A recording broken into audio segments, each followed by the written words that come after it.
नमः परमऋषिभ्यो नमः परमऋषिभ्यः। हरि ओम।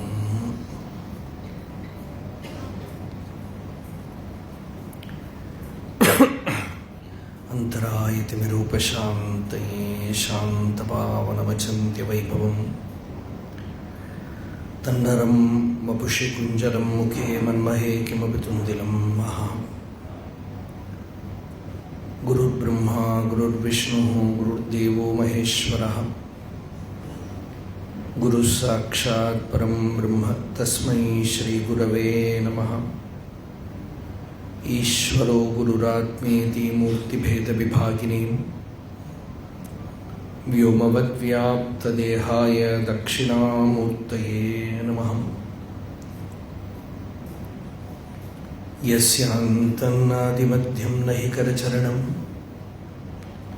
नामगोत्रं न सूत्रं नो जातिर्नैव वर्णा न भवति पुरुषो न नपुंसं न च स्त्री नाकारं नो विकारं न हि जनिमरणं नास्ति पुण्यं न पापं तत्त्वं नो तत्त्वमेकं सहजसमरसं सद्गुरुं तं नमामि।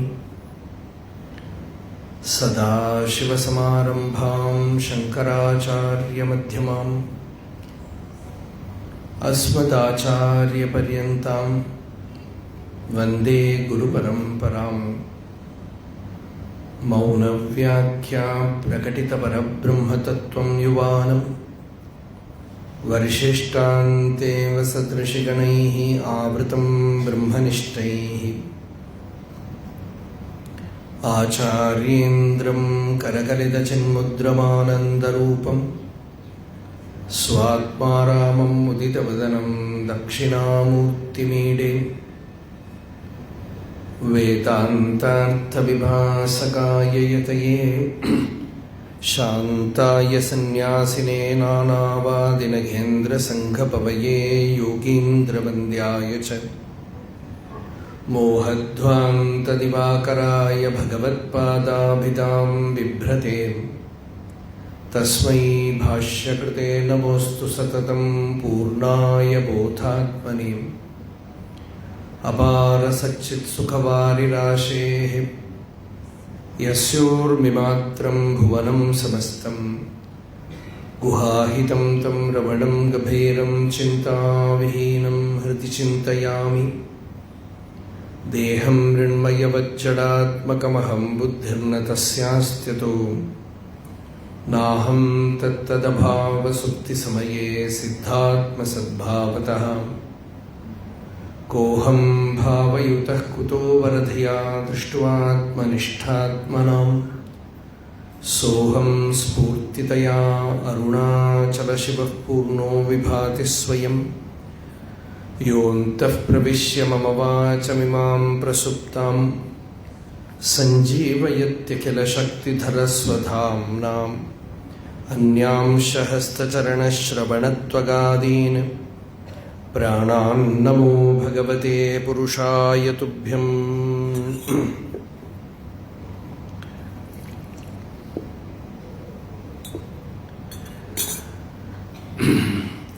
दिवि भूमौ तथाकाशे बहिरन्तश्च मे विभुः यो विभाति अवभासात्मा तस्मै सर्वात्मने नमः।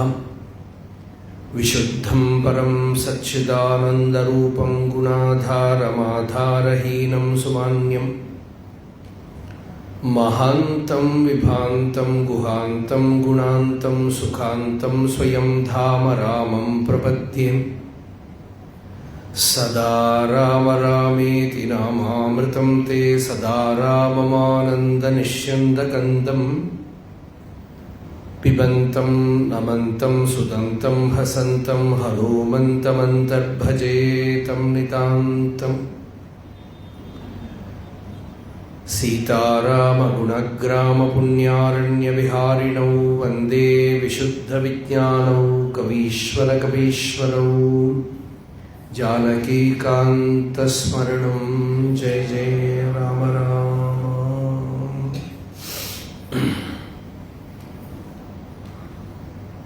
മുകളിൽ ചെയർ ഒഴിവുണ്ട്, അവിടെ നല്ലവണ്ണം കാണുകയും ചെയ്യാം.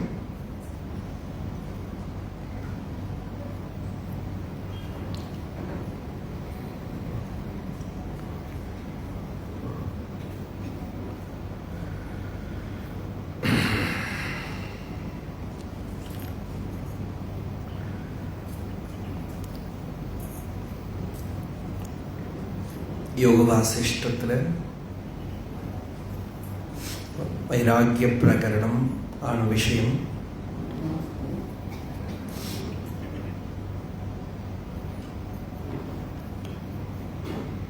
ഭഗവാൻ ശ്രീരാമചന്ദ്രന്റെ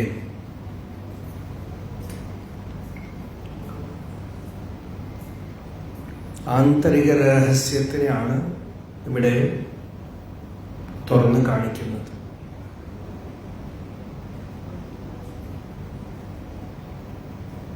ഒരു വ്യക്തി എന്ന് പറയുന്നത് അയാളെ കാണുമ്പോൾ തോന്നുന്നതോ അയാൾ ചെയ്യുന്ന കർമ്മമോ പറയുന്ന വാക്കോ പോലുമല്ല,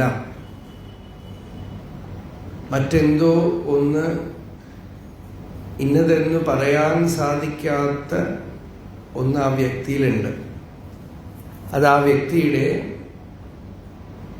ലിംഗശരീരത്തിലുള്ള വാസ്തവമായ തത്വം, വ്യക്തിത്വം, what he is in himself. അതാണ് പലപ്പോഴും വലിയ സ്വാധീനം ചെലുത്തുന്നത് ലോകത്തിൽ. ആ മണ്ഡലത്തിനെയാണ് നമ്മൾ അധ്യാത്മം എന്ന് പറയുന്നത്.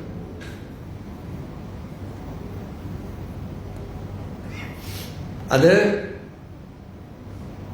ലൗകികമായ മണ്ഡലം മുഴുവൻ ശരീരം, ഇന്ദ്രിയങ്ങള്, മനസ്സ് ഇതിന്റെ മണ്ഡലങ്ങളാണ്. അധ്യാത്മം എന്ന് പറയുന്നത് ബുദ്ധിയും അതിനു മുകളിലുള്ള മണ്ഡലങ്ങളാണ്. ബുദ്ധിയിൽ നിന്ന് ആരംഭിച്ച് യോ ബുദ്ധേഹേ പരതസ്തു സഹ, ബുദ്ധിക്കു അപ്പുറമുള്ള തത്വമാണ് ഇവിടെ വിഷയം.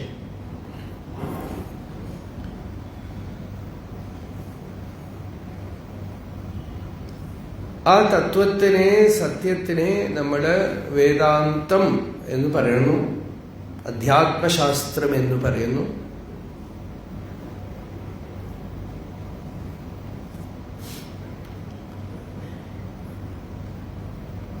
ഈ ശാസ്ത്രം എപ്പോഴാണ് ഒരാൾക്ക് പ്രയോജനപ്പെടുന്നത്?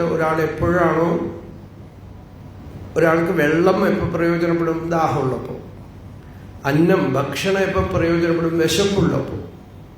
അതേപോലെ തന്നെ ജനുവിനായിട്ട് എനിക്ക് സത്യം വേണം. സത്യം എന്ന് പറഞ്ഞാൽ ചിലപ്പോൾ ശരിയാവില്ല. ശാന്തി വേണം.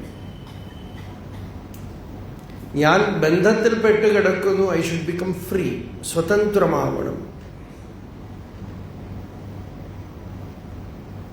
ദുഃഖമില്ലാത്ത അവസ്ഥ വേണം. ഇങ്ങനെ എന്തെങ്കിലുമൊക്കെ രൂപത്തില് ഒറിജിനൽ ആയിട്ടുള്ളെന്ന് വരണം.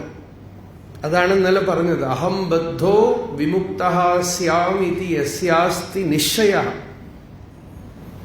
ഞാൻ ബന്ധത്തിൽ കിടക്കുകയാണ്, എനിക്ക് മുക്തി വേണം. മുക്തി എന്ന് പറഞ്ഞാൽ എന്തോ മരിച്ചു കഴിഞ്ഞിട്ട് കിട്ടാൻ പോണ കാര്യമാണെന്ന് പറയുമ്പോൾ അതിനിവിടെ വലിയ പ്രസക്തിയൊന്നുമില്ല. അതുകൊണ്ടാണ് പലപ്പോഴും ആളുകൾക്ക് ഇതിലൊരു വലിയ രുചിയൊന്നുമില്ല. ഇതൊക്കെ ഇപ്പൊ ആര് കണ്ടു? വിശ്വസിക്കേണ്ട കാര്യമാണ്. നേരെ മറിച്ച് ഇത് വിശ്വാസത്തിന്റെ കാര്യമല്ല. നമുക്ക് മനസ്സിന് സമാധാനം ആർക്കാ വേണ്ടാത്ത? മനസ്സിലുള്ള വൾഗാരിറ്റിയൊക്കെ നീക്കണം എന്ന് പറയുമ്പോൾ അതിൻ്റെ ഉള്ളിലുള്ള വൈകല്യങ്ങളൊക്കെ നിവർത്തിപ്പിക്കണം എന്നുള്ളത് ആർക്കാ വേണ്ടാത്തത്? നാസ്തികന് പോലും വേണം. അപ്പൊ യോഗം എല്ലാവർക്കും വേണ്ടതാണ്. അപ്പൊ വസിഷ്ഠൻ ഉപദേശം ചെയ്ത യോഗമാണ് യോഗവാസിഷ്ഠം എന്ന് പറഞ്ഞത്. മനസ്സിന്റെ സമനില, സമത്വം യോഗം ഉച്യത്തെ എന്ന് ഭഗവാൻ ഗീതയിൽ പറഞ്ഞു. യോഗത്തിന് വളരെ ഗംഭീരമായൊരു ഡെഫിനിഷൻ ഗീതയിൽ കൊടുത്തു ഭഗവാൻ. ദുഃഖ സംയോഗ വിയോഗം യോഗസംഹിതം. ദുഃഖത്തിനോടുള്ള കണക്ഷന് കട്ട് ചെയ്യാം, അതാണ് യോഗം എന്നാണ്. ഇങ്ങനെ പറയുമ്പോൾ ആർക്കാ വേണ്ടാത്ത? അല്ലേ? എല്ലാവർക്കും ദുഃഖം മുമ്പിലുണ്ട്. ദുഃഖ സംയോഗ വിയോഗം യോഗസംഹിതം. ദുഃഖത്തിനോട് ഒരു കണക്ഷൻ. അത് കണക്ഷൻ വാസ്തവമായ കണക്ഷൻ ആണെങ്കിൽ കട്ടാവില്ല. അസ്യൂംഡ് കണക്ഷൻ ആണ്. അത് വാസ്തവത്തിലുള്ള ബന്ധമല്ല. അതിനെ നീക്കം ചെയ്യലാണ് യോഗം എന്ന് പറഞ്ഞു. ദുഃഖ സംയോഗ വിയോഗം യോഗസംഹിതം. അപ്പോ ആ യോഗം രാമന് എങ്ങനെ ലഭിച്ചു എന്നാണ് ഇവിടെ ചോദ്യം. ചോദിക്കുന്ന ആളോ ഒരു മഹർഷി, ഉത്തരം പറയുന്ന ആളും ഒരു മഹർഷി. ഭരദ്വാജൻ വാൽമീകിയോട് ചോദിക്കുകയാണ്, രാമനെ കണ്ടിട്ട് ചോദിക്കുകയാണ്, രാമന്റെ ഈ രഹസ്യം എന്താണ്? ഈ ആനന്ദത്തിന് നോക്കൂ, ഭാഗവതത്തില് ദത്താത്രേയനെ കണ്ടിട്ട്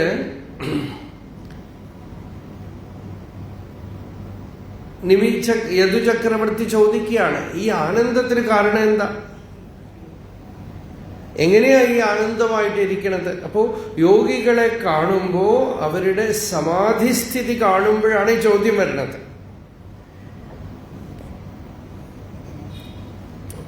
അനിർവചനീയമായ ഒരു സൗഖ്യസ്ഥിതി. അത് രമണ മഹർഷിയിലും രാമകൃഷ്ണ പരമഹംസരിലും മറ്റു പല മഹാപുരുഷന്മാരിലും ഒക്കെ ആ ഒരു സ്ഥിതിയെ കണ്ടിട്ടാണ്, ആ ഒരു സ്റ്റേറ്റാണ് ഇൻഫ്ലുവൻസ് ചെയ്യുന്നത്. ആ ഒരു അനുഭൂതി സ്ഥിതി, സമാധി. അപ്പോ ഇത് രാമനിൽ കണ്ടിട്ടാണ് ഭരദ്വാജൻ വസിഷ്ഠന്റെ അടുക്കൽ വിശ്വാമിത്രന്റെ അടുത്ത് ചെന്ന് ചോദിക്കുന്നത്, ഇതിന്റെ രഹസ്യം എങ്ങനെ സംഭവിച്ചു? അപ്പോഴാണ് വാൽമീകി മഹർഷി പറഞ്ഞു. വാൽമീകി മഹർഷി വളരെ ഗംഭീരമായി പ്രശാന്തമായി ഏകാന്തത്തിലിരിക്കുന്നു. അങ്ങനെ ഗുരു പ്രാതകൃത്യങ്ങളൊക്കെ ചെയ്തിട്ട് ശാന്തമായിട്ട് വിശ്രമിച്ചിരിക്കുന്ന സമയം നോക്കിയിട്ട് വളരെ മൃദുവായിട്ട് ഭരദ്വാജൻ ചോദിച്ചു എന്നാണ് പറഞ്ഞത്. നോക്കൂ, എല്ലാത്തിനും ഒരു മര്യാദ അല്ലേ, ഒരു എന്താ പറയുക ഇംഗ്ലീഷിൽ ഇതിന്, ഒരു എത്തിക്വറ്റ്. ഒരു സമയം നോക്കി, സന്ദർഭം നോക്കി, വേണ്ട വിധത്തിൽ ചെന്ന് സമീപിച്ച് ചോദിക്കുകയാണ്. ഭഗവന്യാതുമിച്ഛാമി. ആ ചിത്രം തന്നെ വളരെ മനോഹരമാണ്. ഗുരുമാസീനം ഏകാന്തേ വാൽമീകിം സർവദർശനം പപ്രച്ഛ പ്രണതോ ഭൂത്വാ ഭരദ്വാജോ മൃദുസ്വരം. ഏകാന്തേ ആസീനം, നല്ല തനിച്ചിരിക്കുക അത്രയും. ഇപ്പോഴാണ് കിട്ടിയത്. ശിഷ്യന്മാരും മറ്റാളുകളും ഒന്നുമില്ല. ആ സന്ദർഭം നോക്കിയിട്ട് ഭരദ്വാജൻ ചോദിക്കുകയാണ്, ഭഗവന്യാതുമിച്ഛാമി കഥം സംസാര സങ്കടേ രാമോ വ്യവഹൃതോ ഹി അസ്മിൻ കാരുണ്യാത് ബ്രൂഹി മേ ഗുരു. ഈ സങ്കടമായ സംസാരത്തിൽ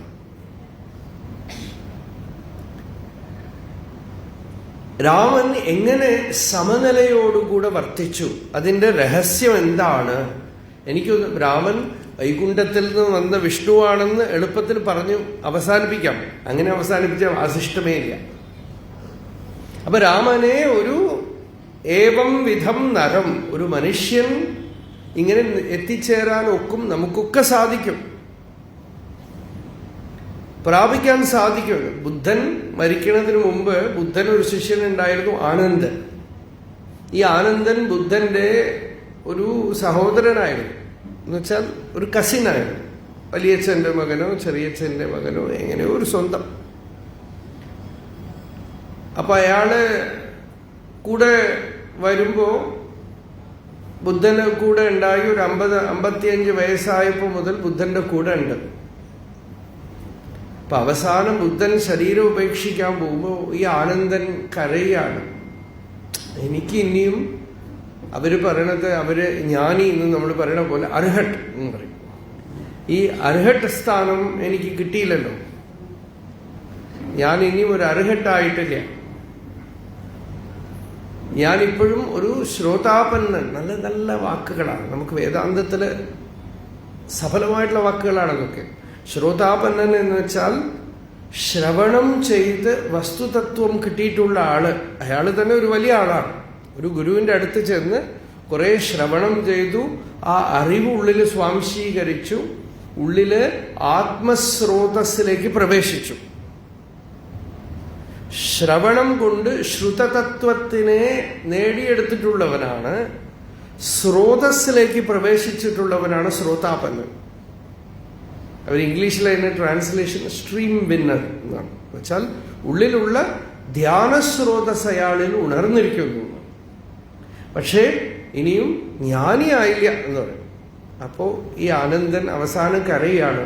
അപ്പൊ ബുദ്ധൻ പറഞ്ഞു, നോക്കൂ, നീ വിചാരിച്ചു ഞാൻ ഇങ്ങനെ എടുത്ത് തരുമെന്ന്. അങ്ങനെ ഒന്നും തരാൻ ഒക്കില്ല.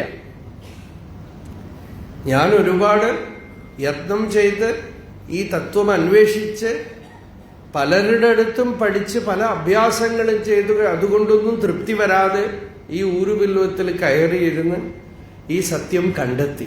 ഇതുപോലെ തന്നെ നീയും കണ്ടെത്തണം. നിനക്ക് വേണ്ട വെളിച്ചം നിന്റെ ഉള്ളിലുണ്ട്. ആത്മദീപോ ഭവ. ഇതാണ് അവസാനത്തെ ഉപദേശം. ആത്മദീപോ ഭവ. നിനക്ക് നീ തന്നെ B A light unto your self. ഇതാണ് ഭഗവാൻ ഗീതയിൽ പറയണത്. ഉദ്ധരേത് ആത്മനാ ആത്മാനം നാത്മാനം അവസാദയേത്. സ്വയം തളർത്തിക്കളയരുത്, വിട്ടുകളയരുത്. അവനവന്റെ ചുമതല മുഴുവൻ ഏറ്റെടുക്കണമെന്നാണ്. ഈ ചുമതല മുഴുവൻ ഏറ്റെടുക്കണം. എന്തിൻ്റെയൊക്കെ പഠിപ്പിന്റെ കാര്യത്തിലൊക്കെ ചുമതല ഏറ്റെടുക്കണില്ലേ? അതൊക്കെ ഭഗവാൻ വന്ന് പരീക്ഷ എഴുതി തരും എന്നൊന്നും പറയണില്ലല്ലോ. അതിന്റെ ചുമതലയൊക്കെ ഏറ്റെടുക്കും. അപ്പൊ അവനവനും വേണമെന്ന് പറയുമ്പോ ചുമതല ഏറ്റെടുക്കാൻ പറ്റുന്നുണ്ട്. അവിടെ ഒന്നും ഈശ്വരന്റെ കൃപ വേണം എന്നും നാടകമൊന്നുമില്ല. വെറും കള്ളത്തരാണ്. ഒന്നും ചെയ്യാൻ വയ്യാത്തപ്പോ കൃപയുണ്ടെങ്കിലേ സാധിക്കുള്ളൂ എന്ന് പറഞ്ഞാൽ അവരവരുടെ പാട്ടിലേക്ക് പോകും. രക്ഷപ്പെടാനുള്ള വഴിയാ. കൃപയുണ്ടെങ്കിൽ, കൃപ എന്ന് പറയുന്ന തത്വം വേറെ. അത് രമണ മഹർഷിയുടെ അടുത്ത് ഒരു ഭക്തൻ പറഞ്ഞു, ഈ കുരങ്ങുമാർഗം പൂച്ചമാർഗം രണ്ടുണ്ട്. ഈ കുട്ടിക്കുരങ്ങ് എവിടെ വീണാലും എടുത്തോണ്ട് അത് ഇടുപ്പിൽ വെച്ചിട്ട് അത് കൊണ്ടു നടക്കും. പക്ഷെ കുരങ്ങ് പിടിവിട്ട് വീണുകളി. പിടി കുട്ടിയുടെയാണ്. കുട്ടി ആ തള്ളയെ പിടിക്കുകയാണ്. പക്ഷെ പൂച്ച അവിടെ കിടന്ന് കരഞ്ഞുകൊണ്ടിരിക്കും. അമ്മ പൂച്ച വന്ന് എടുത്തോണ്ട് വരും. കുട്ടി പൂച്ച അവിടെ കിടന്ന് ഹിന്ദിയിൽ വിളിച്ചുകൊണ്ടിരിക്കുന്നതാണ്, മേയാവും മേയാവും. അമ്മ പൂച്ച വന്ന് എടുത്തോണ്ട് പോകും. അപ്പോ ഇത് പൂച്ചക്കുട്ടിയുടെ മാർഗാണ്. മാർജാന കിശോരന്യായം, മർക്കട കിശോരന്യായം. അപ്പൊ ഈ ഭക്തൻ പറഞ്ഞു, ഭഗവാൻ എനിക്ക് പൂച്ചക്കുട്ടി മാർഗമേ പറ്റുള്ളൂ, എന്നെ കൊണ്ട് കുരങ്ങുകുട്ടി മാർഗം പറ്റില്ല. ഈ കുരങ്ങുകുട്ടിയെ പോലെ പിടിക്കാനൊന്നും എനിക്ക് സാധിക്കില്ല. പൂച്ചക്കുട്ടിയെ തള്ളപ്പൂച്ച എടുത്തോണ്ട് പോകുന്ന പോലെ ഭഗവാൻ എന്നെ എടുത്തോണ്ട് പോകണം. കേൾക്കാൻ നല്ല സുഖമുണ്ട് അല്ലേ? ഭഗവാൻ പറഞ്ഞു, അങ്ങനെ ശരിയാവില്ല. നീ കുരങ്ങുകുട്ടിയെ പോലെ പിടിച്ചാൽ ഞാൻ പൂച്ചയെ പോലെ എടുത്തിട്ടു. അതാണ് ഇത്. സ്വയം ഒരു എഫേർട്ടും ചെയ്യാതെ കള്ളത്തരാണ്, ശരിക്കും കാപട്യമാണ്. ബാക്കിയുള്ള സ്ഥലത്തൊക്കെ എഫേർട്ട് ചെയ്യുന്നുണ്ടല്ലോ ഇല്ലേ? ബാങ്കിൽ എത്ര പണം ഉണ്ടെന്ന് നോക്കണുണ്ട്, അതിന്റെ കണക്കൊക്കെ നോക്കണുണ്ട്, ശരിക്കും പലിശ വരണ്ടോ നോക്കണുണ്ട്, ടാക്സിന്റെ കാര്യം നോക്കണുണ്ട്, സകല കാര്യങ്ങളും നോക്കിയിട്ട് ഈശ്വര സാധന ചെയ്യേണ്ട കാര്യം മാത്രം വരുമ്പോ കൃപ വേണം. അപ്പൊ ഈശ്വരൻ നല്ല വെള്ളം ഇട്ടിട്ട് കുക്കറിലിട്ട് വേവിച്ചെടുക്കും. എന്താന്ന് വെച്ചാൽ കൃപയുടെ വഴി വളരെ അപകടം പിടിച്ച വഴിയാണ്. സാധനയുടെ വഴി വളരെ എളുപ്പമാണ്. കൃപയെ ചോദിക്കുന്നവർ അപകടത്തിനെ വിളിച്ചു വരുത്താണ്. എന്താന്ന് വെച്ചാൽ കൃപ ചിലപ്പോൾ തൂണ് പൊളിച്ച് നരസിംഹസ്വാമിയായിട്ട് വന്ന് പിച്ചി ചീന്തിക്കളയും. അത് കൃപയാണ്, മഹാകൃപ. തയ്യാറാണോ? എന്നാൽ 3 ജന്മം രക്ഷപ്പെടും. നേരെ മറിച്ച് സാധന എന്താന്ന് വെച്ചാൽ ലോ പൊട്ടൻസി കൃപയാണ്. നമുക്ക് ശാസ്ത്രരൂപത്തിൽ ഭഗവാൻ കൃപ ചെയ്തിരിക്കുന്നു, ഗുരുരൂപത്തിൽ കൃപ ചെയ്തിരിക്കുന്നു, സത്സംഗ രൂപത്തിൽ കൃപ ചെയ്തിരിക്കുന്നു. ഈ ഹോമിയോപ്പതി ടാബ്ലറ്റ് പോലെ പതുക്കെ പതുക്കെ പതുക്കെ പതുക്കെ ഇത്തിരി മരുന്ന് ഉള്ളിൽ പോയി ഭഗവത് പ്രാപ്തി നേടാം. അപ്പൊ ഭഗവാൻ പറഞ്ഞതൊന്നും കേൾക്കാതെ കൃപ വേണം എന്ന് പറഞ്ഞ് അനങ്ങാതിരിക്കാൻ പാടില്ല. അതാണ് ഭഗവാൻ പറഞ്ഞ് പിടിച്ച് എഴുന്നേൽപ്പിക്കുന്നതാണ്. ഉദ്ധരേത് ആത്മനാത്മാനം മഗ്നം സംസാരമാരിധൗ യോഗാരൂഢത്വമാസാദ്യ സമ്യക് ദർശന നിഷ്ഠയാ. യോഗാരൂഢനായിട്ട് തീരുക എന്നാണ്. പിടിച്ചു എഴുന്നേൽപ്പിക്കൂ, അധ്യാത്മ സാധന ചെയ്യൂ, ഭഗവത് നാമ ജപം ചെയ്യൂ, സദ്ഗ്രന്ഥ പാരായണം ചെയ്യൂ, സത്സംഗം ചെയ്യൂ. പതുക്കെ മനസ്സിനെ അങ്ങനെ ഈ സോപ്പിലൊക്കെ തുണി ഇങ്ങനെ മുക്കി വെക്കുന്ന പോലെ മനസ്സിനെ മുക്കി വെക്കാം.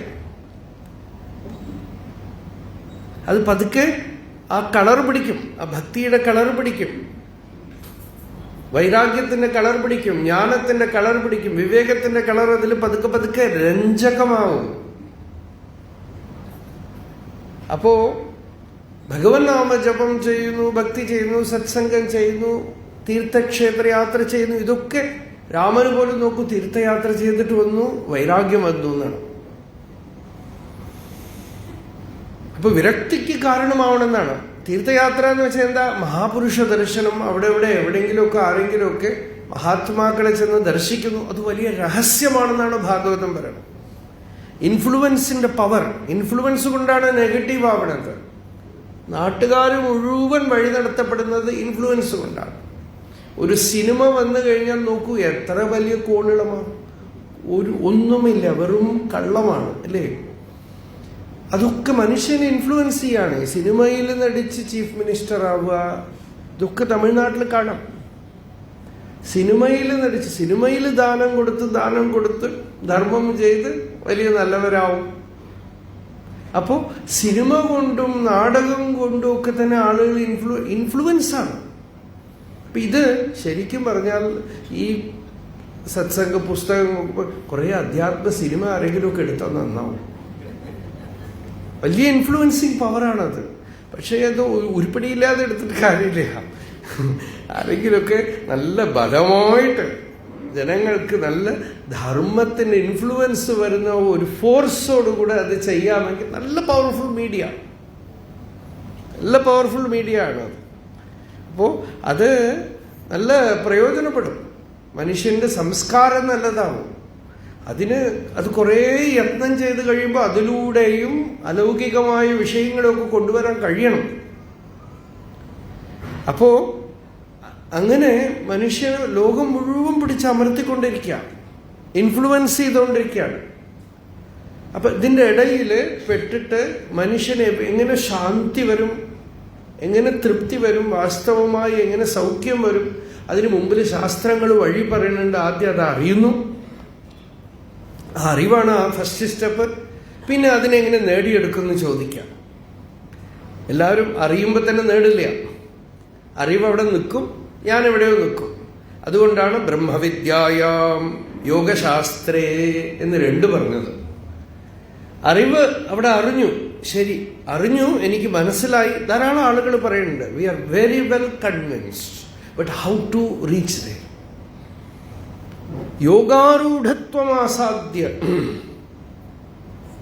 യോഗാരൂഢൻ എങ്ങനെ ആവുമെന്നാണ്. എന്നുവെച്ചാൽ യോഗത്തിൽ എങ്ങനെ കയറും, മനസ്സെങ്ങനെ ശാന്തമാവും. യഥാഹിനേന്ദ്രിയാർത്ഥേഷു ന കർമ്മസ്വനുഷജ്ജതേ സർവസങ്കല്പ സന്യാസി യോഗാരൂഢസ്തദോച്യതേ എന്ന് ഭഗവാൻ ഗീതയിൽ അതിന് വ്യാഖ്യാനം പറഞ്ഞു. ഇന്ദ്രിയ വിഷയങ്ങളിൽ മനസ്സ് പോണില്ല, കർമ്മത്തിലും മനസ്സ് പോണില്ല, മനസ്സ് ശാന്തമായിട്ടിരിക്കണം. അതാണ് യോഗാരൂഢസ്ഥിതി. അപ്പൊ മനസ്സിന് പ്രശാന്തമായ ഒരു അവസ്ഥ വേണം.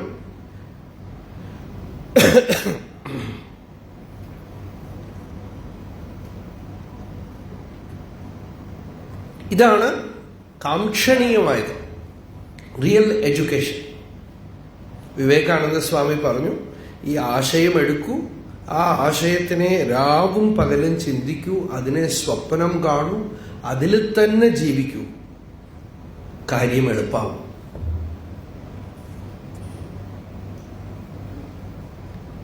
ഇതാണ് രഹസ്യം. മനസ്സ് അതിലേക്ക് തിരിച്ചു വിട്ട് രാവും പകലും ആ തത്വത്തിനെ ചിന്തിക്കുന്നു, ആ സത്യത്തിനെ ധ്യാനിക്കുന്നു. ഇങ്ങനെ ഇരിക്കുമെങ്കിൽ അത് വളരെ സുലഭമാണ്, എളുപ്പമാണ്. മനസ്സിന് ആ ശക്തിയുണ്ട്. മനസ്സാണ് ഈ സകല ബന്ധവും കൽപ്പിച്ചിരിക്കുന്നത്.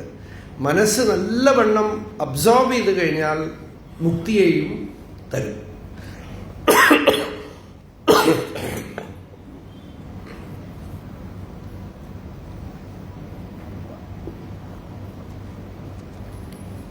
ഇപ്പോ രാമന്റെ കഥ ചോദിച്ചു. രാമൻ രാജകുമാരനാണ്, എല്ലാ സുഖസൗകര്യങ്ങളും ഉണ്ട്, രാജാവാകേണ്ട ആളാണ്.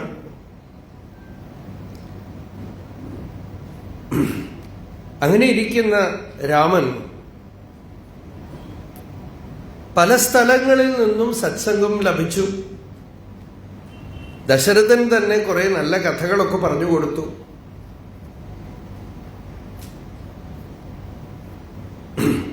പലപ്പോഴും ചില കഥകളൊക്കെ ഉണ്ട് നമുക്ക്. അമ്മ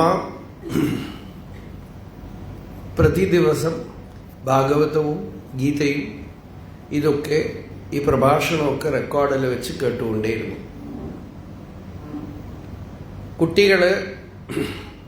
രണ്ടു കുട്ടികളെ ശ്രദ്ധിച്ചില്ല. പിന്നെ അമ്മ പറഞ്ഞു കേൾക്കൂ കേൾക്കൂ എന്ന് പറഞ്ഞു. ആ കുട്ടികള് കേൾക്കാൻ തുടങ്ങി. കുറച്ച് കഴിഞ്ഞപ്പോൾ ആ കുട്ടികൾ പറഞ്ഞു, ഞങ്ങൾക്ക് ഇനി ലോകത്തിലൊന്നും വേണ്ട, രാവും പകലും ഇത് ശ്രവണം ചെയ്യാം. വലിയ കോളേജിലാണ് പഠിക്കുന്നത്, കോളേജിൽ ചെവിയിൽ വെച്ചിരിക്കുക. ഇങ്ങനെയൊക്കെ ചെയ്ത് ജീവിതം അധ്യാത്മമാണെന്ന് പറയുമ്പോൾ അമ്മ വന്ന് കരയാണിപ്പോ. കുട്ടികൾ ഇങ്ങനെയാക്കി. ഞാനാണ് ഇത് ചെയ്തു വെച്ചത്. ഇത് ശ്രവണം ചെയ്യാൻ പറഞ്ഞു. കുട്ടികളെ എവിടേക്കോ ഓടിപ്പോണു, എന്തൊക്കെയോ ആവുന്നു, എന്തൊക്കെയോ അതിനൊക്കെ കരഞ്ഞാൽ വേണ്ടില്ല അല്ലേ? കുട്ടികൾ നല്ല ഭക്തിയും നല്ല ശീലവും ഒക്കെ ആയാൽ അപ്പോഴും അച്ഛനമ്മമാർക്ക് ദുഃഖം. ഇങ്ങനെ ആലോചിച്ച് നോക്കിയാൽ നമുക്ക് യുക്തിഹീനമാണെന്ന് തോന്നും. അവർ നല്ല വഴിക്കല്ലേ പോണത്, ശാന്തിയുടെ വഴിക്കല്ലേ പോണത്, സത്യം അറിയാനല്ലേ പോണത്, നമ്മൾ കരയാൻ പാടില്ല എന്ന് ചിന്തിക്കണം. നമ്മൾക്കോ സാധിച്ചില്ല അല്ലേ? അവരെങ്കിലുമൊക്കെ പോട്ടെ, അവരെങ്കിലുമൊക്കെ അറിയട്ടെ, എങ്ങനെയെങ്കിലുമൊക്കെ ഉദ്യമിച്ച് അവരെ ഈ തത്വം കുറച്ചെങ്കിലുമൊക്കെ അറിയട്ടെ. നല്ലവണ്ണം അറിഞ്ഞിട്ടില്ലെങ്കിലും വേണ്ടില്ല, അല്പമെങ്കിലും അറിഞ്ഞാൽ തന്നെ ശാന്തി ഉണ്ടാവും. സ്വൽപ്പമപ്യസ്യ ധർമ്മസ്യ ത്രായതേ മഹതോ ഭയാത് എന്നാണ് ഗീത പറയുന്നത്. ഒരു ജന്മത്തിൽ ചിലപ്പോൾ ജ്ഞാനിയൊന്നും ആവില്ല, എങ്കിലും അല്പമെങ്കിലുമൊക്കെ ഒരു ഭക്തി, ഒരു ഭഗവൻ നിഷ്ഠ, ഒരു സദാചാരം, ഇതൊക്കെ വന്നാൽ തന്നെ വലിയ കാര്യമായില്ലേ? അപ്പൊ സന്തോഷിക്കണ്ടേ, സന്തോഷം ഉണ്ടാവണ്ടേ? നമ്മളെ കൊണ്ട് സാധിക്കാത്ത ഒരു കാര്യം അവർക്ക് സാധിച്ചു, സന്തോഷിക്കണ്ടേ? പക്ഷേ പ്രകൃതിയിൽ ലോക നിയമം ഇങ്ങനെയാണ്. കുട്ടികൾ കല്യാണം കഴിച്ചു, കുട്ടികൾ പണം സമ്പാദിച്ചു, കുട്ടികൾ നാട് വിട്ട് വേറെ ഏതോ നാട്ടിലേക്ക് പോയി താമസിക്കുന്നു, ഒക്കെ പെരുമയാണ്. കുട്ടികൾ അധ്യാത്മമായി ഭഗവത് ഭക്തിയിലേക്ക് തിരിഞ്ഞു, ജ്ഞാനത്തിന് വേണ്ടി ഉദ്യമിച്ചു എന്ന് വെച്ചാൽ പേടിയാണ്.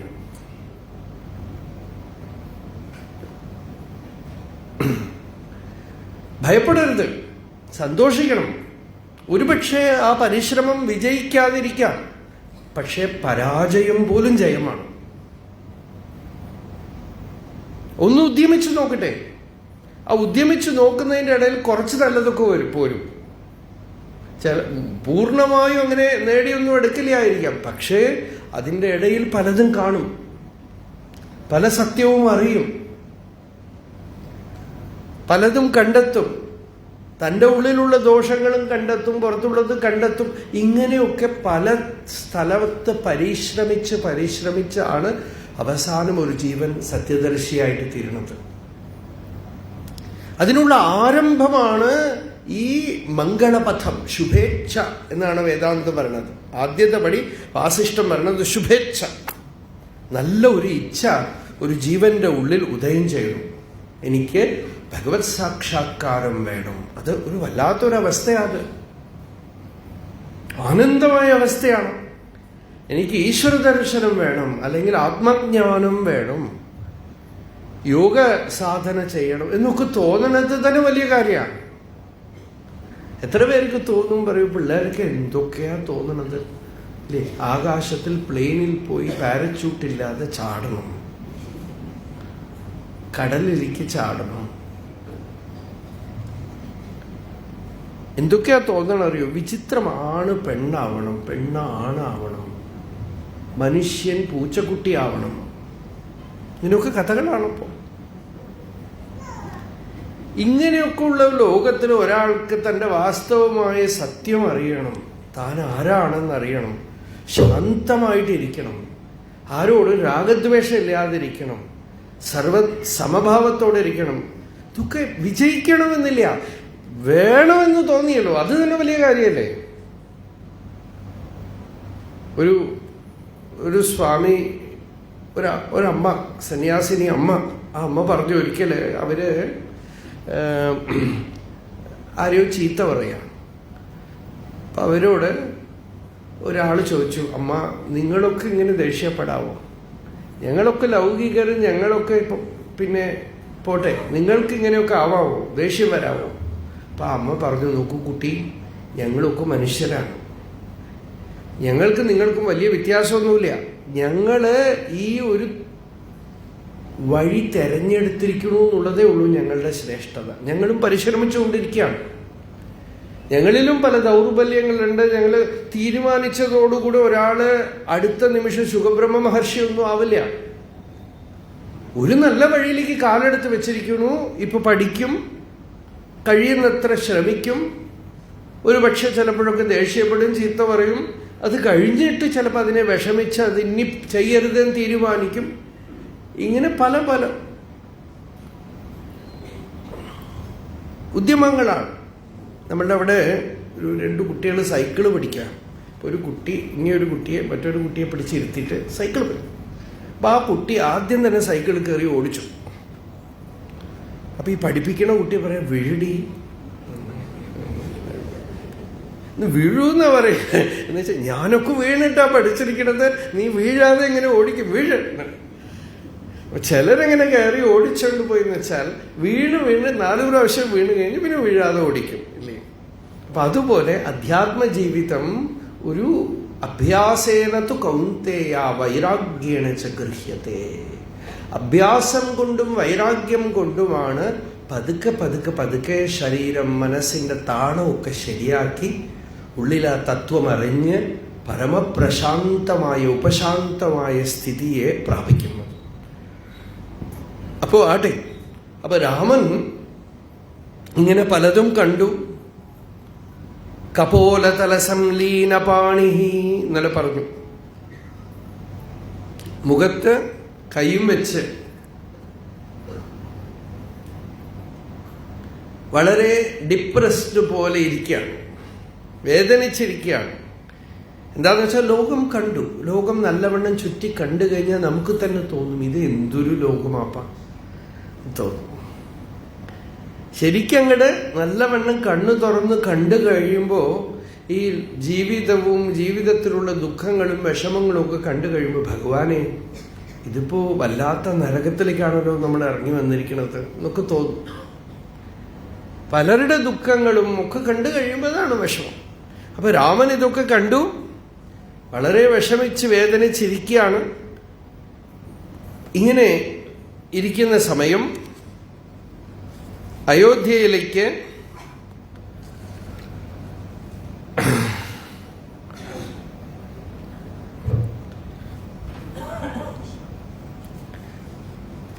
വിശ്വാമിത്ര മഹർഷി കയറി വരികയാണ്. നമുക്കറിയാം, അയോധ്യാകാന്ഡം ബാലകാന്ഡം ആരംഭത്തിൽ വിശ്വാമിത്രോ മഹാമുനി ദശരഥന്റെ അരമനയിലേക്ക് വന്നു, കൊട്ടാരത്തിലേക്ക് വന്നു. വാതിൽക്കൽ നിൽക്കുന്ന ജോലിക്കാരോട് പറഞ്ഞു, ആഖ്യാഹിമാം ശീഘ്രമാഖ്യാഹിമാം പ്രാപ്തം കൗശികം ഗാധിനസുതം. ഞാനിതാ ഗാധിയുടെ മകനായ കൗശികൻ വിശ്വാമിത്രൻ വന്നിരിക്കുന്നു, വേഗം ചെന്ന് പറയുന്നു.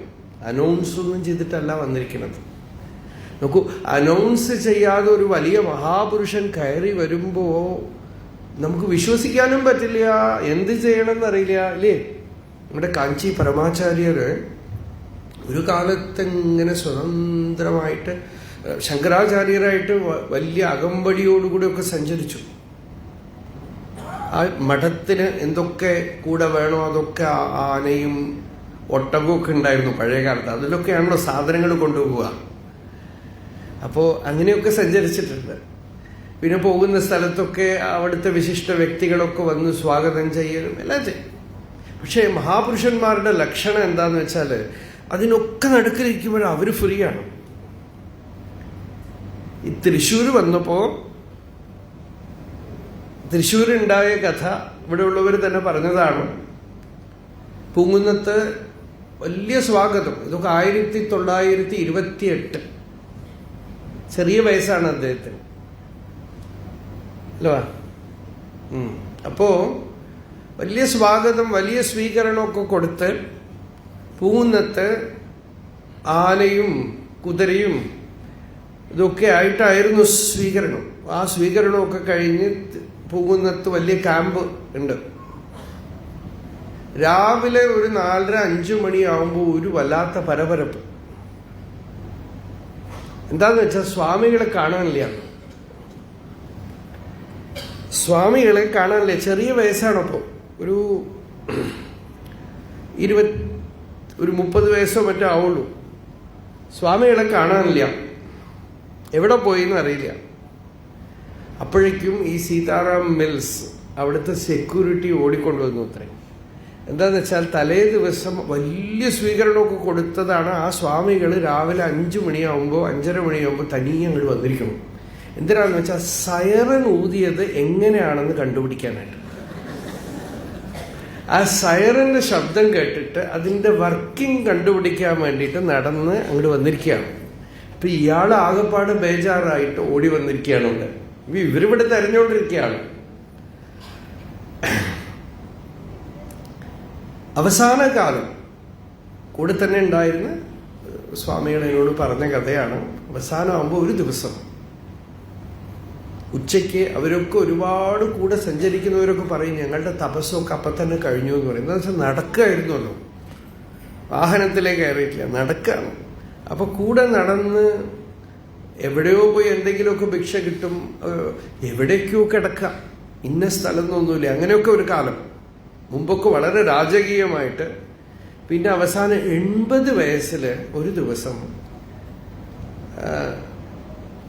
കാഞ്ചീപുരത്തിനടുത്തൊരു സ്ഥലത്ത് നിന്നും നടക്കാൻ തുടങ്ങി. കൂടെ ഇവരൊക്കെ അദ്ദേഹം പറഞ്ഞു ഞങ്ങളൊക്കെ നടന്നു, കുറച്ച് ദൂരം നടന്നിട്ട് വരും, ചിലപ്പോൾ ഏതെങ്കിലും അമ്പലത്തിൽ കയറും, എവിടെയെങ്കിലുമൊക്കെ കയറും. ചിലപ്പോൾ ഈ തിരക്ക് വരുമ്പോൾ അവിടെ ഒരു കാഞ്ചീപുരത്തിലൊരു അമ്പലമുണ്ട്, പാർത്ഥസാരഥി. അവർ പറഞ്ഞു ആ അമ്പലത്തിൻ്റെ ഉള്ളിൽ കയറി വാതിലടച്ചിട്ട് അതിനകത്ത് തന്നെ കുളമുണ്ട്, എല്ലാം ഉണ്ട്. പൂജാരി വൈകുന്നേരം വരുന്നവരെ അതിനകത്ത് ഇരുന്നോളൂ. ഇങ്ങനെയൊക്കെ ഉണ്ടായിരുന്നു ഒരു ഏകാന്തത. അപ്പോൾ അങ്ങനെ എവിടെയെങ്കിലുമൊക്കെ പോകുമെന്ന് വിചാരിച്ചു. നടന്ന് ഉച്ചയ്ക്ക് 2:30-3 മണിയായി. ഒന്നും കഴിച്ചിട്ടില്ല, ഒരു വറ്റ് കഴിച്ചിട്ടില്ല ആരും. അപ്പോൾ പറഞ്ഞു, കൂടെ ഉള്ളവരൊക്കെ പറഞ്ഞു ഭിക്ഷ ആയിട്ടില്ല, തിരിച്ചു പോവാം. ഞാൻ ഇനിയിപ്പോൾ തിരിച്ചില്ല. വേറെ ചില വാക്കുകളൊക്കെ പറഞ്ഞു, ഇനി ഞാൻ തിരിച്ചില്ല. അവിടെ ഒരു പാലത്തിന് ചുവട്ടിലിരുന്നു, ആരോ ഭിക്ഷ കൊണ്ടുവന്ന് കൊടുത്തു. അവിടുന്ന് ഭിക്ഷ ചെയ്തിട്ട് പറഞ്ഞു ഇനി കൊണ്ടുവരാൻ. അവിടുന്ന് നടന്ന് വാലാജാപേട്ട ഒരു മില്ല്, രാത്രി അവിടെ എത്തി. ആ മില്ല് സെക്യൂരിറ്റിയുടെ അടുത്ത് പറഞ്ഞു ഒന്ന് തുറന്നു വിടാൻ പറയൂ, രാത്രി നമ്മൾ ഇതിനകത്ത് താമസിക്കാം. അപ്പൊ ആ മില്ല് സെക്യൂരിറ്റി അടുത്ത് ചെന്ന് ഇവർ പറഞ്ഞു ഒന്ന് കഥവ് തുറന്നു. ആ മില്ല് ഓണർ മഠത്തിലെ വലിയ ഭക്തനാണ്. അപ്പൊ അതുകൊണ്ട് ആ സെക്യൂരിറ്റിയുടെ അടുത്ത് പറഞ്ഞു ശങ്കരാചാര്യർ വന്നിരിക്കണു, തുറന്നു വിടുന്നു. ആ സെക്യൂരിറ്റി പറഞ്ഞു ഇതെല്ലാം ശങ്കരാചാര്യരല്ല. ശങ്കരാചാര്യർ എന്ന് പറഞ്ഞാൽ നല്ല അകമ്പടിയോടെയൊക്കെ വരും, എല്ലാവരും ഉണ്ടാവും. ആരോ സ്വാമിയാരെ വിളിച്ചോണ്ട് വന്നിട്ട് ഇവിടെ ഒന്നും തുറന്നു കൊടുക്കാൻ പറ്റിയാന്ന് പറഞ്ഞു കഴിഞ്ഞു. അപ്പോൾ ഇത് കേട്ടിട്ട് പരമാചാര്യർ പെരിയവ പറഞ്ഞു ഇപ്പത്താ എനിക്ക് സന്തോഷമാ ഇരിക്കണം, ഇപ്പോഴാണ് എനിക്ക് നല്ല സന്തോഷമായത്. എന്നെയും ഒരു ശങ്കരാചാര്യരല്ല എന്ന് പറഞ്ഞ് ഞാൻ ശരിക്കും ഇന്നാണ് സന്യാസിയായത്. അല്ലെങ്കിൽ എപ്പോഴും പോകുന്ന സ്ഥലത്തൊക്കെ റെസ്പെക്റ്റും ഇതൊക്കെ വിളിക്കലും വിളിച്ചുകൊണ്ട് പോകലും ഒക്കെ നടക്കും. ഇന്ന് അതൊന്നും ഇല്ലാതെ ഒരാൾ പറഞ്ഞല്ലോ. പിന്നെ അത് കഴിഞ്ഞ് പിന്നെ അവിടെ താമസിച്ചു. അപ്പോൾ വളരെ റെസ്പെക്റ്റബിൾ ആയിട്ടുള്ള ഒരു വ്യക്തി പെട്ടെന്ന് അങ്ങോട്ട് കയറി വീട്ടിലേക്ക് വരിക, അവിടെ വരിക എന്ന് പറയുമ്പോൾ ഒരു ബേജാറാവും, ഒരു വെപ്രാളാവും അല്ലേ? ഇതാണ് ദശരഥന് ഉണ്ടാവണത്. വിശ്വാമിത്ര മഹർഷി ഒന്നും പറഞ്ഞില്ല, അങ്ങോട്ട് കയറി വന്നു. ഈ ജോലിക്കാരൻ ചെന്ന് ദശരഥന്റെ അടുത്ത് ചെന്ന് പറഞ്ഞു, വിശ്വാമിത്രൻ വന്നിരിക്കും. ആര്? വിശ്വാമിത്ര മഹർഷി വന്നിരിക്കണോ? ഏത് വിശ്വാമിത്രൻ? വാസ്തവത്തിൽ ചോദിച്ചു, ഗാധിനസുതം ശീഘ്രമാക്യാഹി മാം പ്രാപ്തം. അഗ്നികുണ്ഡത്തിൽ എഴുന്നേറ്റ അഗ്നി പോലെ ഒരു ഋഷി വന്നിരിക്കണമെന്ന്. അപ്പൊ പിന്നെ വേറെ ആരും വഴിയില്ല. അപ്പോഴേക്കും ദശരഥൻ എല്ലാരെയും വിളിച്ചു കൊണ്ടുവന്ന് വിശ്വാമിത്ര മഹർഷിയെ സ്വാഗതം ചെയ്യാണ്.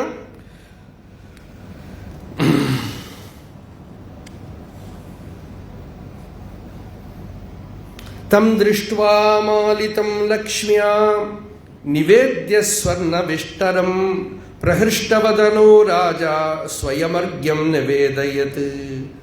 ഉപവിഷ്ടായ തസ്മൈ സ വിശ്വാമിത്രായ ധീമതേ പാദ്യം അർഘ്യം ച ഗാം ചൈവ ഭൂയോ ഭൂയോ നിവേദയത്. ഒരു മഹാപുരുഷൻ വരുന്ന സമയത്ത് പാദപ്രക്ഷാളനം ചെയ്യാൻ പശുവിനെ കൊണ്ടുവന്ന് നിർത്തും. അതാണ് ഗാം. ഇതൊക്കെ കൊണ്ടാണ് സ്വാഗതം ചെയ്തത്. ഇങ്ങനെയൊക്കെ സ്വാഗതം ചെയ്ത് വീണ്ടും വീണ്ടും വീണ്ടും നമസ്കരിച്ചു. അങ്ങനെ വിശ്വാമിത്രനെ അർച്ചിച്ച് പൂജിച്ച് ഇരുത്തി, എന്താണ് അവിടത്തേക്ക് ഞാൻ ചെയ്യേണ്ടതെന്ന് ചോദിച്ചു. ദശരഥന്റെ കുഴപ്പതാണ്, എന്തിനാണ് വന്നിരിക്കുന്നത് എന്ന് അറിയുന്നതിന് മുമ്പ് എന്ത് വേണമെങ്കിൽ ചോദിച്ചോളൂ, ഇതാന്ന് പറയുമ്പോഴേക്കും കാര്യം സാധിക്കും. കൃതമിത്യേവ തദ്വിദ്ധി. എന്താ വേണ്ടതെന്ന് വെച്ചാൽ ചോദിച്ചോളൂ, ഞാൻ എന്താണ് ചെയ്യേണ്ടത്? തീർത്ഥഭൂതോസി മേ വിപ്ര പ്രാപ്തഃ പരമധാർമ്മികഃ. അവിടുന്ന് തന്നെ നടക്കുന്ന തീർത്ഥമാണ്. അവിടുത്തെ സാന്നിധ്യം കൊണ്ട് ഈ അയോധ്യ പവിത്രമായിരിക്കുന്നു, പരിശുദ്ധമായിരിക്കുന്നു.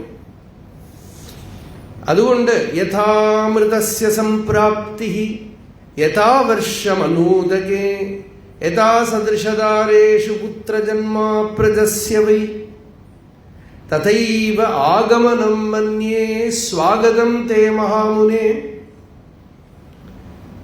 അമൃതം കിട്ടിയ പോലെ, അല്ലെങ്കിൽ മരിച്ചവൻ എഴുന്നേറ്റ് വന്ന പോലെ, നല്ല വേനലിലും മഴ പെയ്ത പോലെ എനിക്ക് സന്തോഷം തോന്നുന്നു അവിടുന്ന് വന്നതോടുകൂടെ. എന്താ വേണ്ടതെന്ന് വെച്ചാൽ ചോദിച്ചോളൂ. അപ്പോ വിശ്വാമിത്രൻ വളരെ സന്തോഷമായി. ആനന്ദപ്പെട്ടുകൊണ്ട് വിശ്വാമിത്രൻ പറഞ്ഞു, ഇക്ഷ്വാകു വംശത്തിൽ ജനിച്ച് അങ്ങേയൊക്കെ അല്ലാതെ വേറെ ആർക്കാ ഇതുപോലെ പറയാൻ നോക്കുക? ഞാനിതാ ഒരു യാഗം ചെയ്യാണ്, ഒരു സിദ്ധിക്ക് വേണ്ടിയിട്ട് ഒരു യജ്ഞം ചെയ്യാണ്. ആ യജ്ഞത്തില് രാക്ഷസന്മാര് വിഘ്നം ചെയ്യുന്നു. അതുകൊണ്ട് ആ വിഘ്നത്തിനെ ഇല്ലാതാക്കാനായിട്ട് എനിക്ക് സഹായം വേണം. സൈന്യം വേണോ, ഞാൻ തന്നെ വരണോ? ഇതൊക്കെയാണ് ദശരഥന്റെ ചോദ്യം. വിശ്വാമിത്രൻ പറഞ്ഞു, എനിക്ക് ആ കാക്കപക്ഷധരനായ രാമനെ വേണം. ഈ മുമ്പിലേക്ക് ഇങ്ങനെ മുടി വീണ് കിടക്കുന്നതിനാണ് കാക്കപക്ഷം എന്ന് പറയാം. എന്താ മലയാളത്തിൽ എന്തോ പറയും നമ്മളത്? കുടുംബം ഇപ്പൊ എല്ലാവർക്കും അറിയാലോ. കുറുനിര, കുറുനിര, അതന്നെ, കുറുനിര ഇങ്ങനെ വീണ് കിടക്കുക. അപ്പോ അങ്ങനെയുള്ള കാകപക്ഷധരം ധീരം രാമം മേ ജ്യേഷ്ഠം മേധാതുമർഹസി. ആ ജ്യേഷ്ഠനെ എനിക്ക് വേണമെന്നാണ്. നമുക്ക് അനുഗ്രഹിക്കാൻ വന്നിരിക്കുകയാണ്, അനുഗ്രഹിക്കാൻ വന്നിരിക്കുകയാണ്. പക്ഷെ അച്ഛനൊന്നും മനസ്സിലായില്ല. ആ ഏട്ടനെ, ആ കുട്ടികളിൽ ഏട്ടനെ എനിക്ക് വേണം. ഇത് കേട്ടതും ധും എന്നൊരു ശബ്ദം. എന്താന്ന് വെച്ചാൽ ദശരഥ മഹാരാജാവ് ധും മയങ്ങി അവിടെ വീണു, മയങ്ങി വീണു, മൂർച്ഛിച്ചു വീണു. എന്താ അത്ര അറ്റാച്ച്മെന്റാണ്. പ്രാണനാണ് രാമൻ. അനേക വർഷങ്ങൾ കുട്ടിയില്ലാതെ യാഗം ചെയ്ത് യജ്ഞം ചെയ്ത്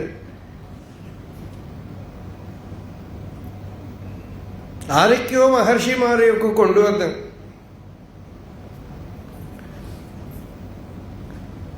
യജ്ഞം ചെയ്തിട്ടാണ് രാമൻ ജനിച്ചത്. പുത്രകാമേഷ്ടി ചെയ്തിട്ടാണ് ജനിച്ചത്.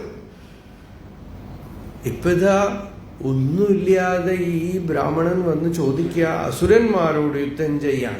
കുട്ടിയെ എവിടെയൊക്കെ കൂട്ടിക്കൊണ്ടുപോവാം, എക്സിബിഷൻ, സൂ, ഇങ്ങനെയൊക്കെ കാണിക്കാൻ എവിടെയെങ്കിലുമൊക്കെ കൂട്ടിക്കൊണ്ടുപോകാൻ ചോദിച്ചാൽ എത്ര വെടുപ്പായിട്ട് പറഞ്ഞേക്കാം. ഒന്നുമില്ല, പോട്ടെ, എന്തെങ്കിലും അമ്പലങ്ങളും കാണിക്കാനോ എവിടെയെങ്കിലുമൊക്കെ പഠിപ്പിച്ചു കൊടുക്കാൻ, എന്തെങ്കിലും ചെയ്യാം. ഈ താടിക്കാരൻ്റെ ഒരു മോഹം, എന്റെ കുട്ടിയെ കൊണ്ടുപോയിട്ട് രാക്ഷസന്മാരുടെ മുമ്പിൽ കൊണ്ട് നിർത്താനാണോ? അപ്പോ വിഷമിച്ച് കരഞ്ഞുകൊണ്ട് പറഞ്ഞു, ഊനഷോഡശവർഷോയം രാമോ രാജീവലോചന ന യുദ്ധയോഗ്യതാം അസ്യ പശ്യാമി സഹ രാക്ഷസൈ. ഊനഷോഡശവർഷ, ഇനിയും 16 തികഞ്ഞിട്ടില്ല. ഇതൊക്കെ രാമായണ റിസർച്ചിനുള്ള ശ്ലോകങ്ങളാണിത്. രാമായണത്തിൽ വിശ്വാമിത്രൻ വരുമ്പോൾ രാമൻ എത്ര വയസ്സ്? 15 വയസ്സ്. അപ്പോൾ രാമന് വിവാഹം കഴിഞ്ഞ് ഇങ്ങനെയൊക്കെയാണ് റിസർച്ച് ചെയ്യാം. ഊനഷോഡശവർഷോ മേ രാമോ രാജീവലോചന ന യുദ്ധയോഗ്യതാമസ്യ പശ്യാമി സഹ രാക്ഷസൈ. രാക്ഷസന്മാരുടെ അടുക്കൽ യുദ്ധം എങ്ങനെ ചെയ്യും? അതുകൊണ്ട് ഞാൻ വേണമെങ്കിൽ അക്ഷൗഹിണി സൈന്യത്തോടുകൂടെ വരാം, പക്ഷേ രാവണന്റെ അനുചരന്മാരോട് നമ്മളെ കൊണ്ട് യുദ്ധം ചെയ്യാൻ പറ്റുമോ എന്നറിയില്ല. ഇങ്ങനെയൊക്കെ പലതും പറഞ്ഞു. രാമനെ ഇല്ലാതെ എനിക്ക് ജീവിക്കാൻ പറ്റില്ല എന്നൊക്കെ എന്തൊക്കെയോ പുലമ്പി. ഇതൊക്കെ കണ്ടിട്ട് അവസാനം വിശ്വാമിത്രൻ ഇങ്ങനെ ജടയൊക്കെ അങ്ങനെ എഴുന്നേറ്റുന്നു. ശരീരം കോപം കൊണ്ട് വിറച്ചു. മിഥ്യാപ്രതിജ്ഞ കാകുത്സ്ഥ സുഖീഭവ സുഹൃദ്വൃത. ഈ കള്ളപ്രതിജ്ഞ, പ്രതിജ്ഞ ചെയ്യുന്ന പോലെ എന്ത് വേണമെങ്കിൽ തരാം, എന്ത് വേണമെങ്കിൽ ചോദിച്ചോളൂ എന്നൊക്കെ പറഞ്ഞിട്ട് ഇപ്പോ എന്നെ കൊണ്ടാവില്ല എന്ന് പറയുകയാണെങ്കിൽ നൈവദാസ്യാമി പുത്രകം എന്ന് പറഞ്ഞു. നോക്കൂ, അറ്റാച്ച്മെന്റിന്റെ ബലമേ. മുമ്പിൽ നിൽക്കുന്ന ആളാരാ? അതികഠോരമായ തപസ് ചെയ്ത് ഗായത്രി മന്ത്രത്തിന് ദ്രഷ്ടാവായ മഹർഷിയാണ് മുമ്പിൽ നിൽക്കുന്നത്. അദ്ദേഹത്തിന് എന്ത് വേണമെങ്കിൽ തരാം, അത് തരാം, ഇത് തരാം എന്നൊക്കെ പറഞ്ഞ് അവസാനം വന്നപ്പോ അദ്ദേഹം വിചാരിച്ചത് വല്ല മാടോ അരിയോ എന്തെങ്കിലുമൊക്കെ ചോദിക്കുന്നതാണ് വിചാരിച്ചത്. അങ്ങനെ ഇരിക്കുമ്പോഴാണ് ഇത് പറഞ്ഞ രാമനെ തരൂ എന്ന് പറഞ്ഞതും അങ്ങനെ മാറിപ്പോയി. ദശരഥൻ പറഞ്ഞു നൈവദാസ്യാമി പുത്രകം. ഇതൊക്കെ ഒരു മുന്നോടിയാണ്. ഇങ്ങനെയുള്ള ദശരഥന്റെ അടുത്താണ് കൈകേയി ഇങ്ങനെ ഒരു കളി കളിക്കും. വിശ്വാമിത്രന്റെ അടുത്ത് പറഞ്ഞു തരാനൊക്കില്ലാന്ന്. അപ്പോ വിശ്വാമിത്രൻ പറഞ്ഞു ബന്ധുക്കളോടുകൂടെ സൗഖ്യമായിട്ടിരിക്കുക എന്നുവെച്ചാ എല്ലാം ബന്ധുക്കളോടൊക്കെ കൂടെ സൗഖ്യമായിട്ടിരിക്കുന്നു. വസിഷ്ഠൻ വേഗം ഇടപെട്ടു. വസിഷ്ഠ മഹർഷി ഇടപെട്ടു. അതോ കോപം വന്നു കഴിയുമ്പോ എർത്തുക്വെക്കാണ്. ഭൂമി അങ്ങ് ചചാല വസുധാ കൃഷ്ണ. വസുധ ഭൂമി അങ്ങനെ ചലിച്ചു അത്രേ. സുരാംശഭയമാവിശത് ക്രോധാഭിഭൂതം വിജ്ഞായ. നോക്കൂ, കോപിഷ്ഠനായി കോപിച്ച് ചലിച്ചു. ആരാ? ജഗന്മിത്രം. ആരായി വന്നിരിക്കുന്ന ആള്?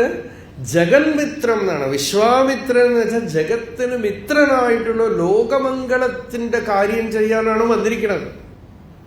ലോകമംഗള കാര്യം ചെയ്യാൻ മഹാകാരുണികോ മുനി എന്നാണ്. മഹാകാരുണികനായ മുനി ലോകമംഗള കാര്യം ചെയ്യാനാണ് വന്നിരിക്കുന്നത്. അങ്ങനെ ഇരിക്കുമ്പോഴാണ് ഇതിന് കൂട്ടു നിൽക്കാതെ നിൽക്കുകയാണ്. അപ്പോ വസിഷ്ഠൻ മുമ്പിൽ ചെന്ന് പറഞ്ഞു അങ്ങ് വാക്യം പാലിച്ചില്ലെങ്കിൽ ആര് പാലിക്കും? അതുകൊണ്ട്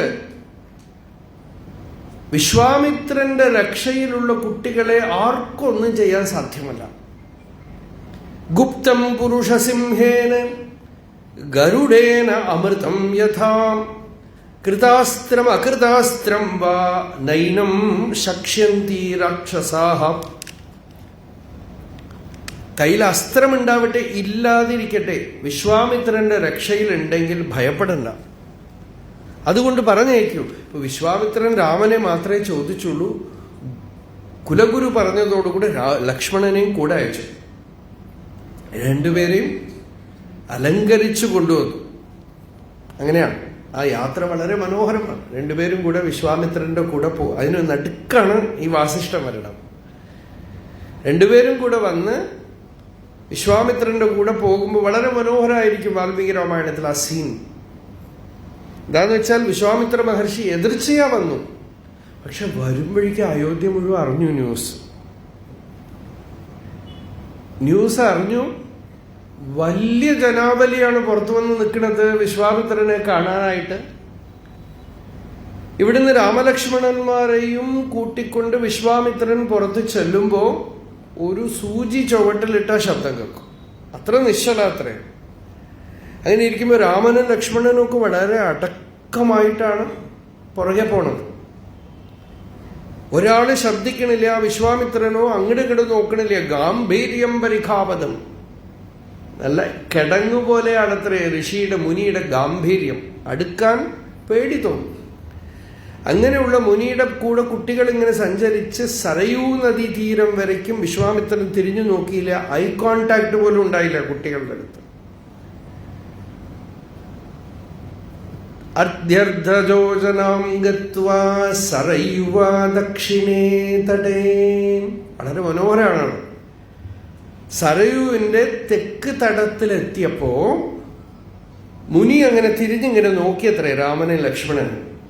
ഇത്രയും നേരം ആളുകളുടെ നടുക്ക്, ലൗകികന്മാരുടെ നടുക്ക് അല്പം പോലും പുറമേക്കൊന്നും ലാഘവം കാണിക്കാത്ത മുനി അവിടെ എത്തിയതും അദ്ധ്യർദ്ധയോജനാം ഗത്വാ സരയുവാ ദക്ഷിണേ തടേ രാമേതി മധുരാം വാണീം വിശ്വാമിത്രോഭ്യഭാഷത. തിരിഞ്ഞു നോക്കിയിട്ട് രാമാന്ന് വിളിച്ചു അത്രേ. ഈ കുട്ടികള് മുത്തശ്ശന്റെ അടുത്ത് പേരക്കുട്ടികൾ പോണ പോലെ പോയി ഒട്ടിപ്പിടിച്ചു. എന്നിട്ട് ഒരുപാട് കഥകളൊക്കെ പറഞ്ഞു കൊടുത്തു. കഥാഭിരഭിരാമാഭിഹി അഭിരാമവും നൃപാത്മജവും. രാത്രി കഥ പറഞ്ഞു കുട്ടികളെ ഉറക്കാം. രാവിലെ എണീപ്പിക്കുക. ഒരു കുട്ടിയെ എങ്ങനെ എണീപ്പിക്കണമെന്ന് മുനിയാണ് കാണിച്ചു തരണത്. അതാണ് ഇന്ന് ലോകം മുഴുവൻ പ്രസിദ്ധമായിരിക്കണത്. ഗംഗയുടെ തീരത്ത്, സരയുവിന്റെ തീരത്ത് കിടന്നുറങ്ങുന്ന രാമനെയും ലക്ഷ്മണനെയും വിളിച്ചുണർത്തുന്ന വിശ്വാമിത്രന്റെ വാക്യമാണ് ഇന്ന് സുപ്രഭാതം. കൗസല്യാ സുപ്രജാരാമ പൂർവാ സന്ധ്യാ പ്രവർത്തത്തെ ഉത്തിഷ്ഠ നരശാർദൂല കർത്തവ്യം ദൈവമാന്തികം. എഴുന്നേക്കൂ കുട്ടി, നേരത്തെ എഴുന്നേക്കൂ. ദൈവികമായ ആന്തികം ചെയ്യണം എന്ന് വെച്ചാൽ സന്ധ്യാവന്തനം ചെയ്യണം. എഴുന്നേക്കൂ. സൂര്യോദയത്തിന് മുമ്പ് സന്ധ്യോപാസന ചെയ്യണം. അതുകൊണ്ട് എഴുന്നേക്കൂ എന്ന് പറയാൻ മുനി.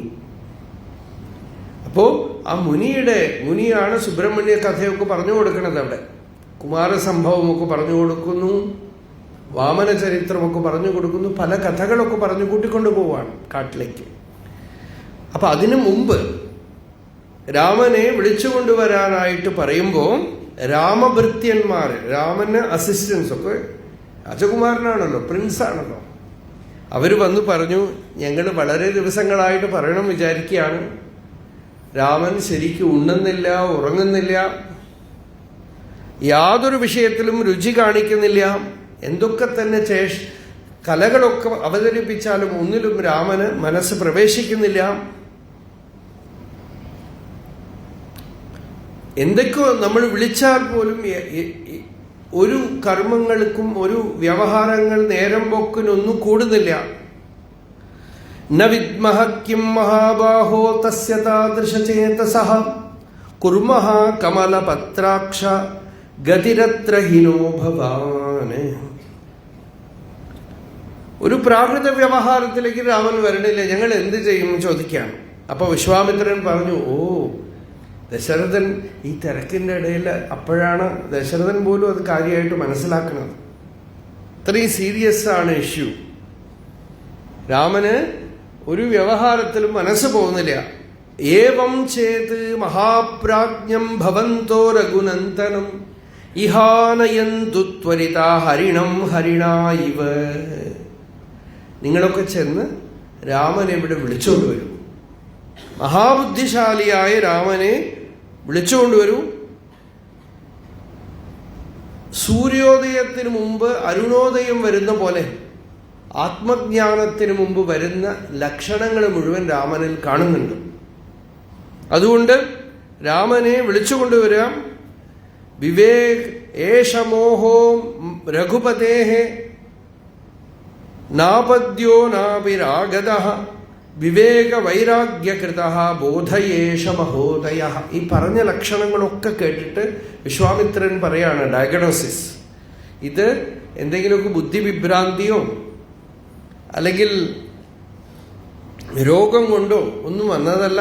പലപ്പോഴും ഉണ്ടല്ലോ കുട്ടികൾക്ക് സ്പിരിച്വൽ ഇൻട്രസ്റ്റ് ഒക്കെ തുടങ്ങി കുറെ മെഡിറ്റേഷനൊക്കെ ചെയ്ത പലരും സൈക്കാട്രിസ്റ്റിൻ്റെ അടുത്ത് കുട്ടികളുണ്ട്. ചെറിയ കുട്ടികളെ ഒരുപാട് കഥകൾ എനിക്കറിയാം. ആ സമയത്തിന് അനുകൂലമായ ഒരു സത്സംഗം കിട്ടാത്ത സമയത്ത് കൊണ്ടുപോയി ചിലപ്പോൾ സൈക്കാട്രിസ്റ്റാണ്. പക്ഷെ ഈശ്വരൻ രക്ഷിക്കും. ആ ഒരു മഹാശക്തി അത് വഴി കാണിക്കും. അപ്പൊ അറിയാത്തത് കൊണ്ട് എന്താ ഈ കുട്ടി ഇങ്ങനെ, എന്താ ഇപ്പൊ കുട്ടിക്ക് കുഴപ്പം ചോദിച്ചാൽ പറയാൻ പറ്റില്ല. ഒന്നും മിണ്ടുന്നില്ല, സമാധാനമായിട്ടിരിക്കും. ചിലപ്പോൾ പറയും പഠിക്കാൻ കൂട്ടാക്കണില്ല എന്ന് പറയും. സ്കൂളിലേക്ക് പോകാൻ ഇൻട്രസ്റ്റ് ഇല്ല, അല്ലെങ്കിൽ കോളേജിൽ പോകാൻ ഇൻട്രസ്റ്റ് ഇല്ല, ചിലപ്പോൾ ജോലിക്ക് ഇൻട്രസ്റ്റ് ഇല്ല, എന്തെങ്കിലുമൊക്കെ പറയും. അപ്പൊ രാമന്റെ ഈ സ്വഭാവമൊക്കെ കേട്ടിട്ട് വിശ്വാമിത്ര മുനി പറയാണ്, നല്ല വൈരാഗ്യം ഉദിച്ചതിന്റെ ലക്ഷണങ്ങളാണ് കാണുന്നത്. ഇതൊക്കെ തത്വജ്ഞാനം കൊണ്ട് നല്ലവണ്ണം നീക്കാവുന്നതേ ഉള്ളൂ. തത്വജ്ഞാനം ഉള്ളിൽ വന്നാല് ഏതസ്മിന് മാർജിതേ യുക്തിയാ മോഹേച രഘുനന്ദന വിശ്രാന്തിം ഏഷ്യതി പദേ തസ്മിൻ വയം ഇവോത്തമേ.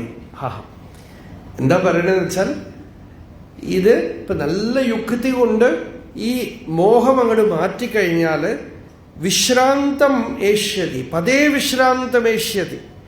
രാമന്റെ മനസ്സ് പരമപദത്തിൽ വിശ്രമിക്കും. എങ്ങനെയെന്ന് വെച്ചാൽ ഞങ്ങളെ പോലെയാണ്. യഥാ വയം, ഞങ്ങളൊക്കെ എങ്ങനെ ബ്രഹ്മനിഷ്ഠന്മാരായിട്ടിരിക്കുന്നുവോ അതുപോലെ രാമനും ബ്രഹ്മനിഷ്ഠനായിട്ട് തീരും. ഇത്തിരി അങ്ങോട്ട് ഒന്ന് പറയേണ്ടത് പറഞ്ഞു കൊടുക്കേണ്ട ആവശ്യമേ ഉള്ളൂ. നിജാം ച പ്രാകൃതാമേവ വ്യവഹാര പരംപരാം പരിപൂർണമനാമാന്യ ആചരിഷ്യതി അഖണ്ഡിതാം. നല്ലവണ്ണം തത്വജ്ഞാനം വന്നു കഴിഞ്ഞാൽ രാജകുമാരനായിട്ടിരുന്ന് രാജ്യഭരണമൊക്കെ ചെയ്യാൻ പറ്റും. അയാളുടെ പ്രകൃതിക്കനുസരിച്ചുള്ള കർമ്മങ്ങളൊക്കെ ചെയ്യും. അതുകൊണ്ട് വിളിച്ചുകൊണ്ടുവരൂ എന്ന് പറയാണ് രാമനെ. അത് രാമനെ വിളിച്ചുകൊണ്ടുവന്നു. ചെന്ന് വിളിച്ചതും രാമൻ വന്നു. ദശരഥ മഹാരാജാവിന് നമസ്കരിച്ചു, വസിഷ്ഠ മഹർഷിക്ക് നമസ്കരിച്ചു, വിശ്വാമിത്രനെ നമസ്കരിച്ചു. അച്ഛൻ പിടിച്ചു മടിയിലിരുത്തി. ഉത്സംഗേ പുത്രതിഷ്ഠേതി വദത്യേവം മഹീപതൗ ഭൂമൗ പരിജനാസ്തീർണേ ച ആസനേ സന്യവിക്ഷത. മടിയിലിരിക്കുമെന്ന് പറഞ്ഞത് കുട്ടി നമസ്കരിച്ച് ചുവട്ടിലിരുന്നു. അത്രേ രാമൻ നമസ്കരിച്ച് ചുവട്ടിലിരുന്നു. പുത്രപ്രാപ്ത വിവേകസ്ത്വം. ദശരഥൻ പറഞ്ഞു, നിനക്ക് വിവേകമായി, വളർന്നു വലുതായില്ലേ കുട്ടി. എന്തൊക്കെയാ പറയാ അറിയോ പലരും. വീട്ടുകാര്, ഒരു അമ്മ, അവര് നമ്മളുടെ പൂർവാശ്രമത്തില് പരിചയമുള്ള ഒരു കുടുംബത്തിലുള്ള ഒരു അമ്മയാണ്. അവർക്ക് വയ്യാതായി, ക്യാൻസർ വന്നു, വയ്യാതായി. അവര് അതിന് കുറെ മുമ്പ് ധാരാളം സംഗീതത്തിന് രുചി ഉണ്ടായിരുന്നു, ചിത്രം ഭംഗിയായിട്ട് വരയ്ക്കും. പിന്നെ പിന്നെ നോക്കൂ, ഈ കലകളൊക്കെ ചിലപ്പോൾ മനുഷ്യനെ ഇങ്ങനെ കൊണ്ടുവന്ന് യോഗത്തിലേക്ക് കൊണ്ടുവരും.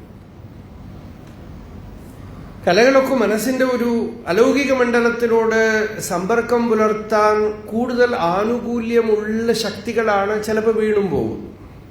കലാകാരന്മാർക്ക് രണ്ടും സാധിക്കും. അവര് ഒന്നിൽ മിസ്റ്റിക്സ് ആവും, അല്ലെങ്കിൽ ഇങ്ങോട്ട് പെർവേർട്ടഡ് ആവും. രണ്ടും സാധിക്കും.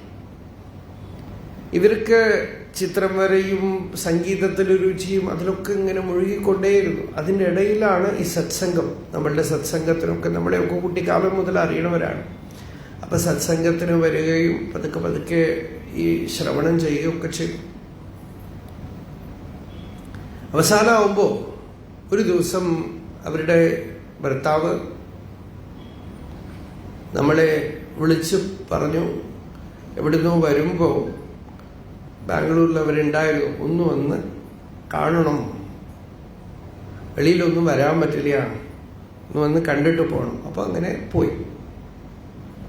ചെന്ന് എന്തോ ഉള്ളിലൊരു പ്രേരണ തോന്നി. അവർ വളരെ അധ്യാത്മമായിട്ട് വളരെ ഉയർന്നതായിട്ടോ അവരങ്ങനെയൊക്കെ ഒരു ആഗ്രഹം പ്രകടിപ്പിച്ചതൊന്നും നമ്മൾ കണ്ടിട്ടില്ല. അവരെ അടുത്ത് ചെന്നിരുന്ന് കുറച്ചു നേരം അവരോട് തനിച്ച് മനസ്സിന് ആത്മാവിന് വയ്ക്കൂ. ഈ ശരീരത്തിന് രോഗം വന്നു, എന്ത് ചെയ്യാൻ പറ്റും? പ്രാരബ്ധാണ്, ഒന്നും ചെയ്യാൻ പറ്റില്ല എന്ന് പറഞ്ഞിട്ടുണ്ട്. ഈ ശരീരം നമ്മളല്ല, നമ്മൾ ശുദ്ധ ചൈതന്യമാണ്. അതുകൊണ്ട് മനസ്സിനെ അന്തർമുഖമാക്കുക. ഈ ശരീര സമ്പർക്കമേ ഇല്ലാത്ത ഒരു ധാമം നമ്മളുടെ ഉള്ളിലുണ്ട്, ആ ശാന്തിയിൽ പിടിച്ചിരുത്താം എന്നൊക്കെ കുറച്ചു നേരം പറഞ്ഞു അവരോട്. അതിൻ്റെ ഫലമൊന്നും ഞാൻ നോക്കിയില്ല. അതിന് വല്ല അവർക്ക് മനസ്സിലായോ, അവരെടുത്തോ, അവരുള്ളിൽ എടുത്തോ, ഒന്നും നോക്കിയില്ല. അങ്ങോട്ട് പറഞ്ഞിട്ട് പുറത്ത് വന്നു. ഒരു മണിക്കൂർ അടുക്കൂടെ ഇരുന്നു. പുറത്ത് വന്നു, അവരോട് പറഞ്ഞു, ഞാൻ പുറപ്പെട്ടു പോയി. അപ്പോൾ കൂടെ വന്ന ആളോട് പറയുകയും ചെയ്തു, ചിലതൊക്കെ പറഞ്ഞിട്ടുണ്ട്, എന്താവും നോക്കാം. ഒരു 2-3 മാസം കൂടെ കഴിഞ്ഞു. 2-3 മാസം കഴിഞ്ഞപ്പോൾ അവരുടെ വീട്ടുകാരെന്നോട് പറഞ്ഞു, വളരെ വളരെ ഡിസ്റ്റർബ്ഡ് ആയിട്ടിരിക്കുകയാണ്. എനിക്ക് വളരെ ആശ്ചര്യം തോന്നി. ഇത് കേട്ട് വളരെ ഡിസ്റ്റർബ്ഡ് ആയിട്ടിരിക്കണു, ഞങ്ങളെ ആരെയും അടുത്ത് വരാനേ സമ്മതിക്കണില്ല, ഞങ്ങളെ കണ്ടാലേ ഇഷ്ടാവണില്ല, ഒന്ന് വരുമോ എന്ന് പറഞ്ഞു. പിന്നെയും അപ്പം ഞാൻ പോയി, വീണ്ടും പോയി. എനിക്ക് ആശ്ചര്യം തോന്നി, എന്നാലും പോയപ്പോൾ അടുത്ത് ചെന്നപ്പോൾ പറഞ്ഞു, ഞാനിങ്ങനെ കാത്തുകൊണ്ടിരിക്കുകയാണ്, ഉള്ളിലൊരു പരമാനന്ദമുണ്ട്, ഒരു ശാന്തിയുണ്ട്. ഇവരോടൊക്കെ ഒന്ന് പറയൂ, എന്നെ വിളിക്കണ്ടെന്ന് പറയൂ, അവരെന്നെ വാക്കിംഗ് ചെയ്യൂ, സിനിമ കാണൂ, പാട്ട് കേൾക്കൂ, എന്തൊക്കെയോ പറയണു. എനിക്ക് എന്നെ വിടാൻ പറയൂ. അവരെ കൊണ്ട് എന്ത് പറഞ്ഞാലും അവർക്ക് മനസ്സിലാവണില്ല. അവർ പിന്നെയും വന്ന് വിളിച്ച് സിനിമയൊക്കെ കാണാൻ പറയാണ്. സിനിമ കാണൂ, ഞങ്ങളുടെ കൂടെയൊക്കെ ജോളിയായിട്ടിരിക്കും. അതിൻ്റെ കാലമൊക്കെ കഴിഞ്ഞു. മനസ്സിങ്ങനെ ഉള്ളിൽ പോകുന്നു, നല്ല ശാന്തിയുണ്ട്, എന്നെ അങ്ങോട്ട് വിടാൻ പറയുന്നു.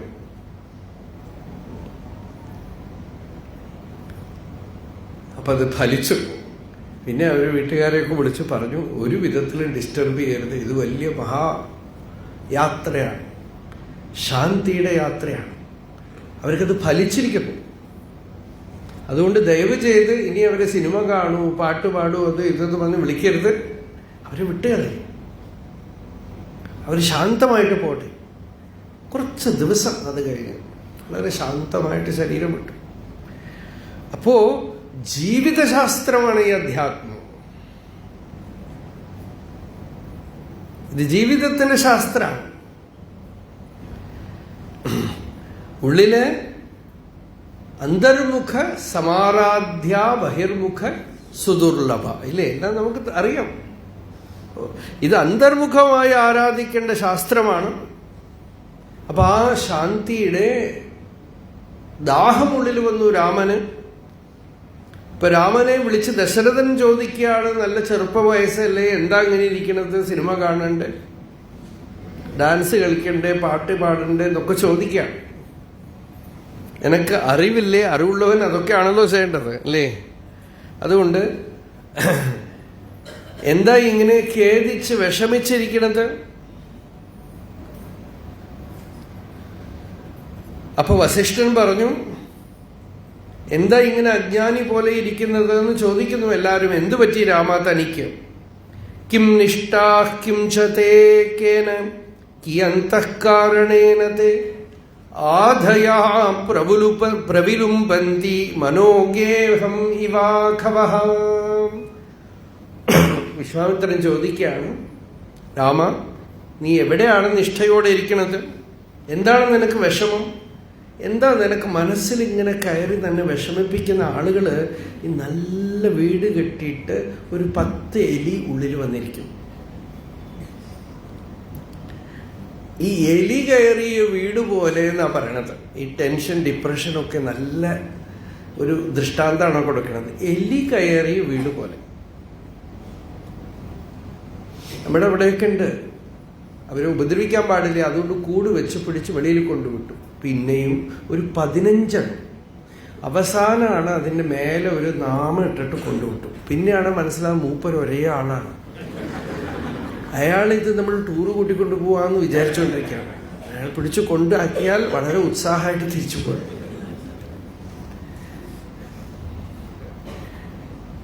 അവര് വന്ന് എല്ലാം കടിക്കും, വാതില് കടിക്കും. നല്ല ആശാരിയൊക്കെ വെച്ച ആശ്രമത്തിൽ നല്ല കഥകുണ്ടാക്കി, ഒരുപാട് ചെലവ് ചെയ്ത് അമ്പലത്തിൽ ദക്ഷിണാമൂർത്തിക്ക് നല്ല കഥകൊക്കെ ഉണ്ടാക്കി. ഒരു ദയയെ കൂടാതെ ഒറ്റ ദിവസം രാത്രി കൊണ്ട് അതിന്റെ ചുവട്ടിന് മുഴുവൻ കടിച്ച് ഓട്ടയാക്കി വെച്ചു. ആഘവഹ, ഇതാണ് ദൃഷ്ടാന്തം പറയണത്. അപ്പൊ അന്നത്തെ കാലം മുതൽക്ക് 5000 7000 വർഷം മുതൽ നമ്മളുടെ കാലം വരയ്ക്കും ഇവര് ശൂരന്മാരാണ്. ഇവര് നല്ല ധീരവീര ശൂരന്മാരായിട്ട് ഇരിക്കുകയാണ്. ബോംബിട്ടാലും ചാവില്ല എന്ന് പറഞ്ഞ. അപ്പോ ആദയ പ്രവിലുപന്തി, ഉള്ളില് ആങ്സൈറ്റി, ഡിപ്രഷൻ, ഇതൊക്കെയാണ് ആദികള്. ആദികള് വ്യാധിയായിട്ട് മാറും. വാസിഷ്ഠത്തിൽ വളരെ ഗംഭീരമായിട്ട് ചൂടാലോപാഖ്യാനത്തിൽ പറയുന്നുണ്ട്. ഈ ഡിപ്രഷനും ആങ്സൈറ്റിയും വിഷമങ്ങളും ഒക്കെ വന്നു കഴിഞ്ഞ് ഉള്ളിലുള്ള പ്രാണസഞ്ചാരം തടസ്സമാവും. പ്രാണൻ തടസ്സമാവും തോറും നാഡികൾ തടിക്കും, അവിടെയൊക്കെ വ്യാധികൾ ഉണ്ടാവും എന്നൊക്കെ വളരെ ഗംഭീരമായ വർണ്ണനയാണ്. അപ്പൊ ആധയ, ഈ ആദികൾ ഉള്ളിൽ കയറിയിട്ട് ഗേഹമിവ ആഘവ, നല്ല വീട് എലികൾ കയറിയ വീട് പോലെ ആയിട്ട് തീരും. യഥാഭിമതമാശുത്വം ബ്രൂഹി പ്രാപ്സ്യസി ജാനഘ സർവമേവ പുനര്യേന ഭേത്സ്യന്തി ത്വാം തുനാധയ. എന്താ വേണ്ടെന്ന് വെച്ചാൽ പറയും. ഇനി മേലാൽ തനിക്ക് വിഷമം വരരുത്. ഇങ്ങനെ പറയാം ഒരു ഗുരുവാണ് അല്ലേ. വിശ്വാമിത്രൻ പറയാണ്, ഇനി മേലാൽ ഒരു വേദന വരരുത്, തൻ്റെ ഉള്ളിൽ ആദിവ്യാധികളൊന്നും വരരുത്, താൻ പരമശാന്തി കണ്ടെത്തണം എന്ന് പറഞ്ഞു. അപ്പോ ഇത്യുക്തമസ്യ സുമതേ രഘുവംശകേതുഃ ആകർണ്യവാക്യമുചിതാർത്ഥവിലാസഗർഭം തത്യാജകേതം അഭിഗർജതിവാരിവാഹേ ബർഹി യഥാതു അനുമിതാഭിമതാർത്ഥസിദ്ധി. എന്തൊരു ദൃഷ്ടാന്തം. ഉപമ എന്ന് പറയുന്നത് വാൽമീകിയുടെയാണ്. കാളിദാസാദികൾ പറയുന്നത് ഞങ്ങളൊക്കെ തന്നെ ഫേക്ക് കോയിനാണെന്നാണ്. വാൽമീകി ഉണ്ടാക്കിയ വഴിയിൽ നടക്കണു, അത്രയേ ഉള്ളൂ ഞങ്ങളൊക്കെ. ഞങ്ങളൊന്നും ഞങ്ങളുടേതായ സ്വതന്ത്രമായി ഒന്നുമില്ല, ഒറ്റ കവിയേ ഉള്ളൂ സംസ്കൃതത്തിൽ എന്നാണ്. ഞങ്ങൾ പഠിക്കുന്ന കാലത്ത് ഒരു സംസ്കൃത പ്രൊഫസർ, അദ്ദേഹം മഹാവിദ്വാനായിരുന്നു, അദ്ദേഹത്തിനോട് പറഞ്ഞു 3 കവികൾ സംസ്കൃതത്തിൽ ആരാണ്? വാൽമീകി, വാൽമീകി, വാൽമീകി. അതോടെ കഴിഞ്ഞു. പിന്നെ കാളിദാസാദികളൊക്കെ തുടർന്നു വരികയാണ്. അപ്പൊ നാണ് ഋഷി കവി എന്നാണ് കാവ്യ ശാസ്ത്രകാരർ പറഞ്ഞത്. ഋഷിയല്ലാത്തവൻ കവിയല്ല എന്നാണ്, ഋഷിയാണ് കവി. അപ്പോ ഇവിടെ ചോദിക്കുകയാണ്, ഇത്യുക്തമു ആകർണ്യ, ഇങ്ങനെ വിശ്വാമിത്രൻ അങ്ങനെ പേടിക്കരുത് കുട്ടി, തനിക്കുള്ള ആദികളൊക്കെ തീരും, എന്താ വേണ്ടതെന്ന് വെച്ചാൽ പറയൂ എന്നൊക്കെ പറഞ്ഞ് സമാധാനമായിട്ട് പറഞ്ഞപ്പോ തത്യാജഖേദം, ഉള്ളിലുള്ള ഒരു ക്ഷണനേരത്തിൽ രാമന്റെ ഉള്ളിലുള്ള ഖേദം, ആ ഡിപ്രഷനൊക്കെ പോയി. എങ്ങനെ എന്ന് വെച്ചാൽ അഭിഗർജതിവാരിവാഹേ, നല്ല വേനൽ മൂത്ത് ചുട്ട് പഴുത്തിരിക്കുമ്പോ ആകാശത്തിൽ അങ്ങനെ മേഘം വന്ന് നിറഞ്ഞ് മഴ പെയ്യാനായിട്ട് 4 ഇടി അങ്ങോട്ട് വെട്ടിക്കഴിയുമ്പോൾ ഈ മയിൽ പീലി വിരിച്ചിട്ട് അങ്ങനെ ഡാൻസ് ചെയ്യും, നർത്തനം ചെയ്യും. അതുപോലെ രാമന്റെ ഹൃദയം നടനം ചെയ്യാൻ തുടങ്ങിയത്രേ. അഭിഗർജതിവാരിവാഹേ ബർഹി യഥാതു അനുമിതാഭിമതാർത്ഥ സിദ്ധി. ബർഹി എന്ന് വെച്ചാൽ മയില്. ഈ മയില് പീലി വിരിച്ച് നടനം ചെയ്യുന്ന പോലെ വിശ്വാമിത്ര മുനിയുടെ മുമ്പില് രാമന്റെ ഹൃദയം വിരിഞ്ഞ് സന്തോഷം കൊണ്ട് നടനം ചെയ്തു. എന്നിട്ട് രാമൻ പറഞ്ഞു,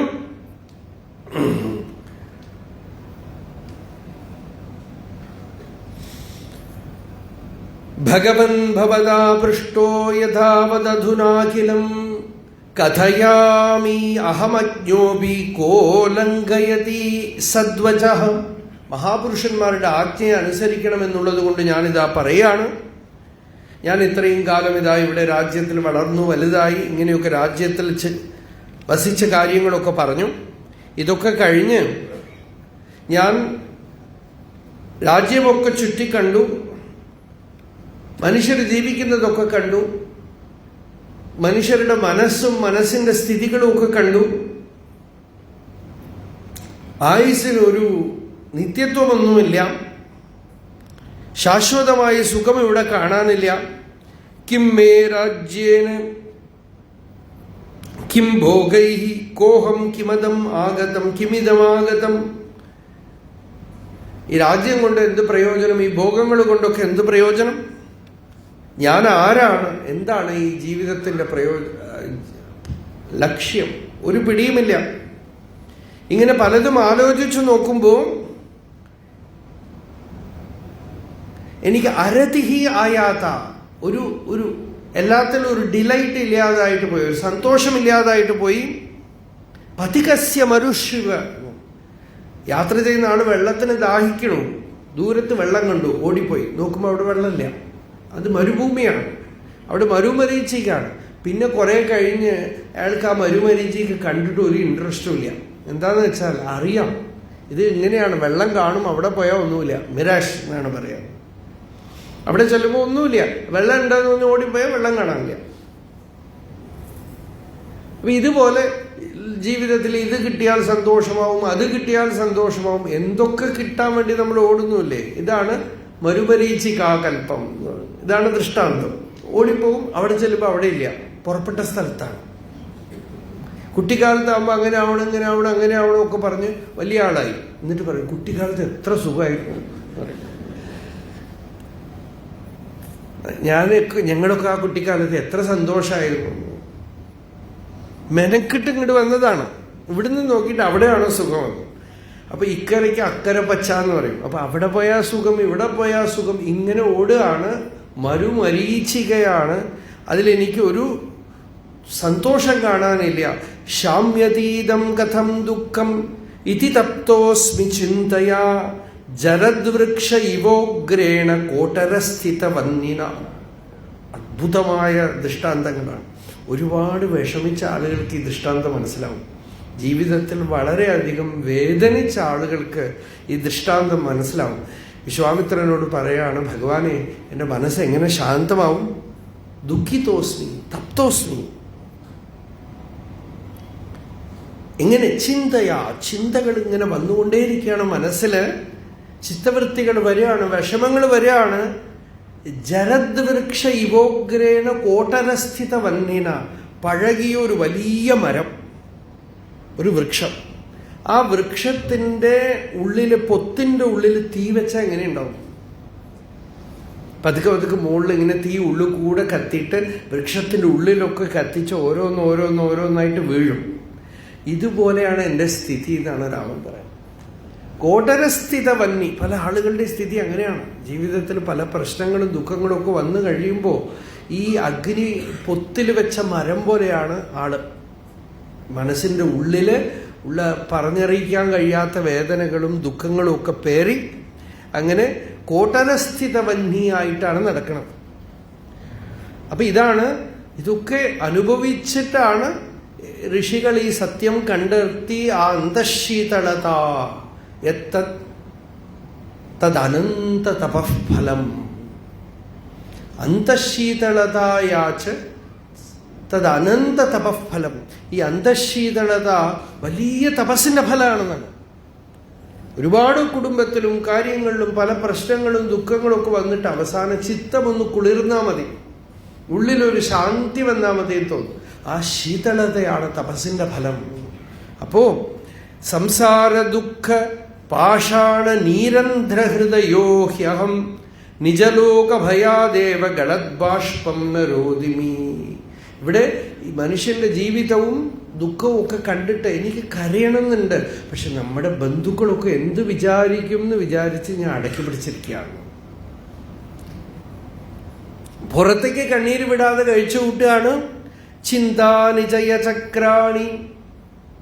ഉള്ളിലൊരു മെഷീനുണ്ട്, അതിങ്ങനെ ചിത്തവൃത്തികളെ ഉണ്ടാക്കുകയാണ് അതിന്റെ പണി. ചിന്തായന്ത്രം, ഈ മനസ്സ് അതിങ്ങനെ ചിത്തവൃത്തികളെ ഉണ്ടാക്കിക്കൊണ്ടേയിരിക്കുകയാണ്. അങ്ങനെ ഇരിക്കുമ്പോൾ ആനന്ദായ ധനാനിമേ സംപ്രസൂത കളത്രാണി ഗൃഹാണി ഉഗ്രപദാമിവ. കുട്ടികളുണ്ട്, ഭാര്യയുണ്ട്, പണമുണ്ട്, വീടുണ്ട്, എല്ലാം ഉണ്ട്. ചിലർക്ക് സൗഖ്യമായിട്ട് ഇരിക്കാൻ പറ്റില്ല. ഇതൊക്കെ ഇരുന്നിട്ടും ഇതിൻ്റെ ഉള്ളിൽ കിടന്ന് വിഷമിച്ച് വേദനിച്ച് ആഗ്രഹങ്ങൾ കൊണ്ട് കാമനകൾ കൊണ്ട് ഇങ്ങനെ ആവണം അങ്ങനെ ആവണം എന്ന് പറഞ്ഞ് നാനന്ദായ ആനന്ദമില്ല.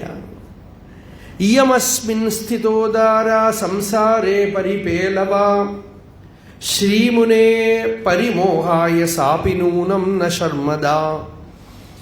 അതുകൊണ്ട് ഭഗവാനെ,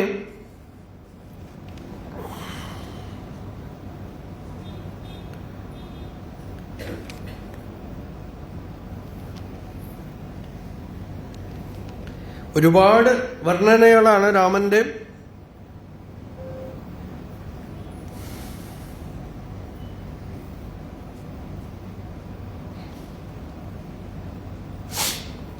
വിഷയാശീവിഷാസംഗ പരിജർജരചേതസാം അപ്രൗഢാത്മവിവേകാനാം ആയാസകാരണം. രാമൻ പറഞ്ഞു, വിഷയ ആശീവിഷാസംഗ പരിജർജരചേതസാം. മനസ്സില് വിഷയാശ കൊണ്ട് ആ വിഷം ഉള്ളിൽ കയറിയിട്ട്, ആ സർപ്പത്തിന്റെ വിഷം ഉള്ളിൽ കയറിയിട്ട് മനസ്സങ്ങനെ ബാധിച്ചിരിക്കുകയാണ്. അങ്ങനെ ഇരിക്കുന്ന ആൾക്ക് അപ്രൗഢാത്മ വിവേക, വിവേകം നല്ലവണ്ണം തെളിഞ്ഞില്ല, ഉള്ളിൽ പ്രൗഢമായില്ല. അങ്ങനെയുള്ള ആൾക്ക് ജീവിതം ധാരാളമുണ്ട്, ആയാസ കാരണം. വയസ്സായിക്കൊണ്ടേ പോകുന്നു, മോഹം അധികമായിക്കൊണ്ടേ പോകുന്നു. തൃഷ്ണയിക്കാ തരുണായതേ എന്നാണ്. വയസ്സ് ആയിക്കൊണ്ട് പോണു ശരീരത്തിന്. തൃഷ്ണ ഉണ്ടല്ലോ, നല്ല ചെറുപ്പമാണ്. ഒരുപാട് വയസ്സായി, പക്ഷെ ഉള്ളിൽ വിചാരം ഇപ്പോ കല്യാണം കഴിഞ്ഞിട്ടൂടെ ഉള്ളൂ എന്നുള്ളത്. തൃഷ്ണൈകാ തരുണായതേ, പലതും സാധിച്ചെടുക്കണം, അത് സാധിക്കണം, ഇത് സാധിക്കണം എന്നാണ്. എന്റെ വിവേകത്തിന് ബലമില്ല, അഥവാ വിവേകത്തിനെയും അതിജീവിച്ചുകൊണ്ട് മോഹം, വാസനകൾ ബലമായിട്ടിരിക്കുകയാണ്. അതിനുള്ളവർക്ക് ആയുസ് ഉണ്ടായാലും ആയാസമാണ്, ജീവിക്കുന്നുണ്ട്, വലിയ ബുദ്ധിമുട്ടാണ്. വയം പരിമിതാകാര പരിനിഷ്ഠിത നിശ്ചയാഃ സംസാരാഭ്രതടിപുഞ്ചേ മുനേനായുഷി നിർവൃതാഃ.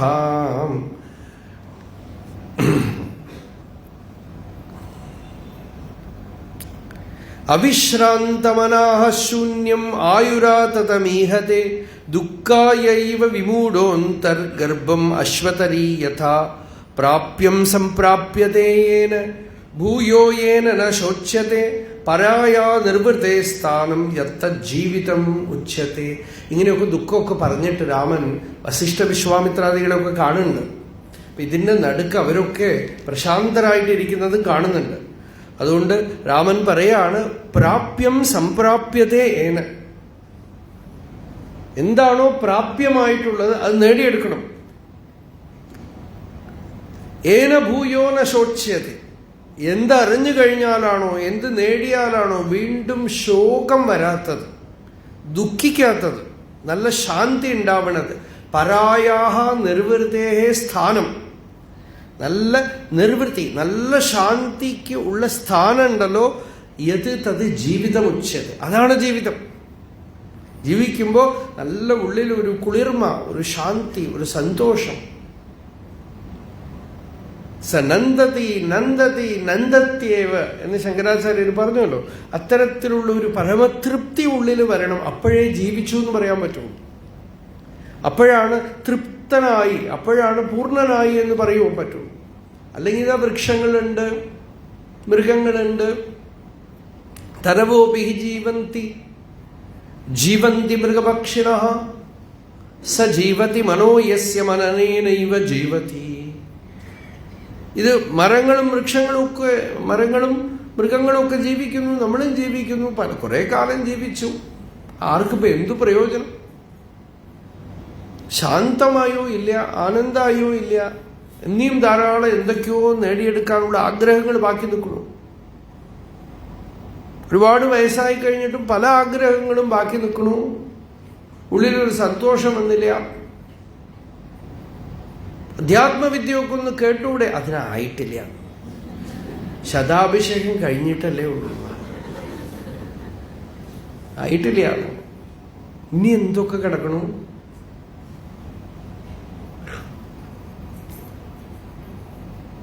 അപ്പോ ജാതാസ്തയേവ ജഗതി ജന്തവ സാധു ജീവിതാഃ യേ പുനർനേഹ ജായന്തെ ശേഷാജരഠഗർദ്ധപാഃ. അവരാണ് വാസ്തവത്തിൽ ജീവിക്കുന്നവർ. ആര് പുനർജനനമില്ലാതായിത്തീരുന്നു അവർ. മറ്റുള്ളവര് വൃദ്ധ കഴുതകളാണെന്ന്. ജരഠഗർദ്ധപാഃ, ജരായുക്ത ഗർദ്ധപാഃ. വെറും കഴുതെങ്കിലും ഭാരം ചുമക്കും. ഇത് അതിനും വയ്യ. അതിന് ഭാരം പോലും ചുമക്കാൻ വയ്യാത്ത ഗർദ്ധപമാണ്. അതുകൊണ്ട് ഭാരോ അവിവേകിന ശാസ്ത്രം.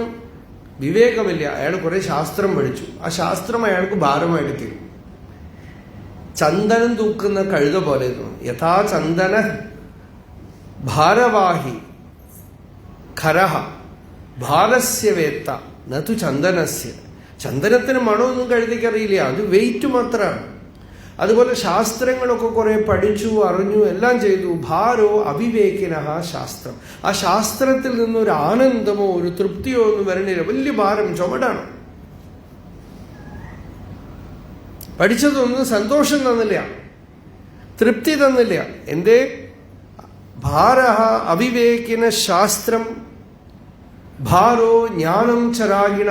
ആത്മജ്ഞാനം എപ്പോ പ്രയോജനപ്പെടും? വേദാന്തജ്ഞാനം.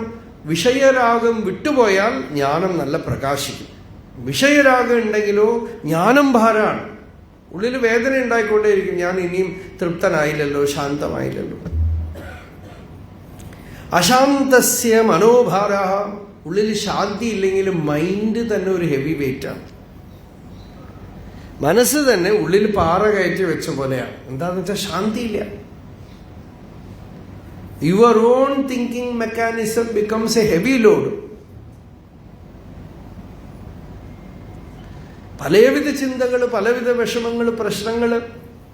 ഉള്ളിൽ ശാന്തിയില്ല, തൃപ്തിയില്ല. അശാന്തസ്യ മനോഭാര. എല്ലാത്തിനും ഒരു കൺക്ലൂഷൻ പറഞ്ഞു. ഭാരഃ അനാത്മവിദഃ വപുഃ. ആത്മജ്ഞാനമില്ലെങ്കിൽ ശരീരമേ ഭാരമാണെന്ന്. ആത്മജ്ഞാനമില്ലാത്തവന് ശരീരം ഭാരമാണ്.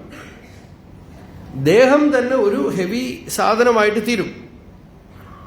അതുകൊണ്ട് ഇതൊക്കെ രാമനാണ് പറയണത്. എന്നുവെച്ചാൽ ആത്മജ്ഞാനം വേണം, ഒക്കെ തീരുമാനിച്ചു.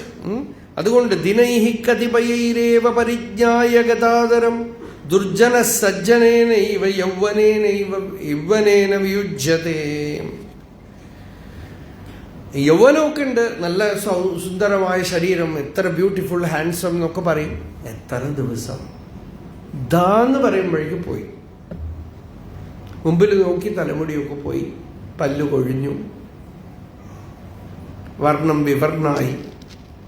എന്തൊക്കെ പെയിന്റ് അടിച്ചാലും അത് തന്നെ ഇല്ല. ഇപ്പോഴൊക്കെ പല്ല് പോയാൽ മുമ്പത്തെ പോലെ ഈ സെറ്റൊന്നും വെക്കേണ്ട ആവശ്യമില്ല. നല്ല വെടുപ്പായിട്ട് ഫിറ്റ് ചെയ്ത് കൊടുക്കണ്ട. പലരും ചെറുപ്പക്കാർ തോന്നുന്നു നമ്മളിപ്പോൾ തന്നെ അത് എടുത്ത് വെച്ചാലോ എന്ന്. അത്ര ഭംഗിയായിട്ടാണ് വെച്ചു കൊടുക്കണം. നല്ല നല്ല നല്ല പല്ലുകൾ പൈസ കൊടുക്കുന്നതിനനുസരിച്ച് പല്ല് കിട്ടും. എല്ലാ ഫിറ്റിങ്ങും നടത്തും. ഇപ്പോൾ ശരീരത്തിൽ കൂട് വിട്ട് കൂട് മാറുക എന്നുള്ള സമ്പ്രദായത്തിൽ ഏകദേശം അടുത്ത് വന്ന് നിൽക്കുകയാണ്. എല്ലാം ഹാർട്ട് മാറ്റ്, ലിവർ, കിഡ്നി എല്ലാം. ഇപ്പൊ പല്ലൊക്കെ മുമ്പ് ഇപ്പൊ ഞങ്ങൾ പഴനിക്ക് പോകുമ്പോൾ ഒരിക്കൽ ഒരു വൃദ്ധൻ മുമ്പിൽ ഇരിക്കുകയാണ്. അദ്ദേഹം ഞാൻ എത്ര വയസ്സായി ഒക്കെ ചോദിച്ചു. 85. ഞാൻ വെടുപ്പായിട്ടിരിക്കണു, എല്ലാ പല്ലും. വളരെ സന്തോഷമായിട്ട് സംസാരിച്ചുകൊണ്ടിരുന്നു. അവസാനം ഇങ്ങനെ ഓറഞ്ച് തിന്നാണ്. അതിൻ്റെ ഇടയിൽ കൂടെ ഈ കുരു എടുത്ത് കളയണതിൻ്റെ കൂടെ പല്ലെടുത്ത് ട്രെയിനിൽ നിന്ന് പുറത്തേക്ക് കിടക്കും.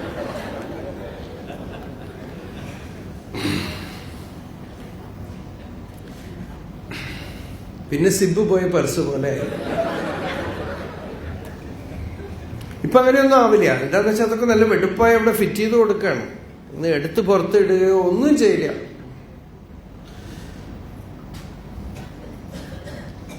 അങ്ങനെ നിൽക്കും. അപ്പൊ അങ്ങനെയൊക്കെ ആണെങ്കിലും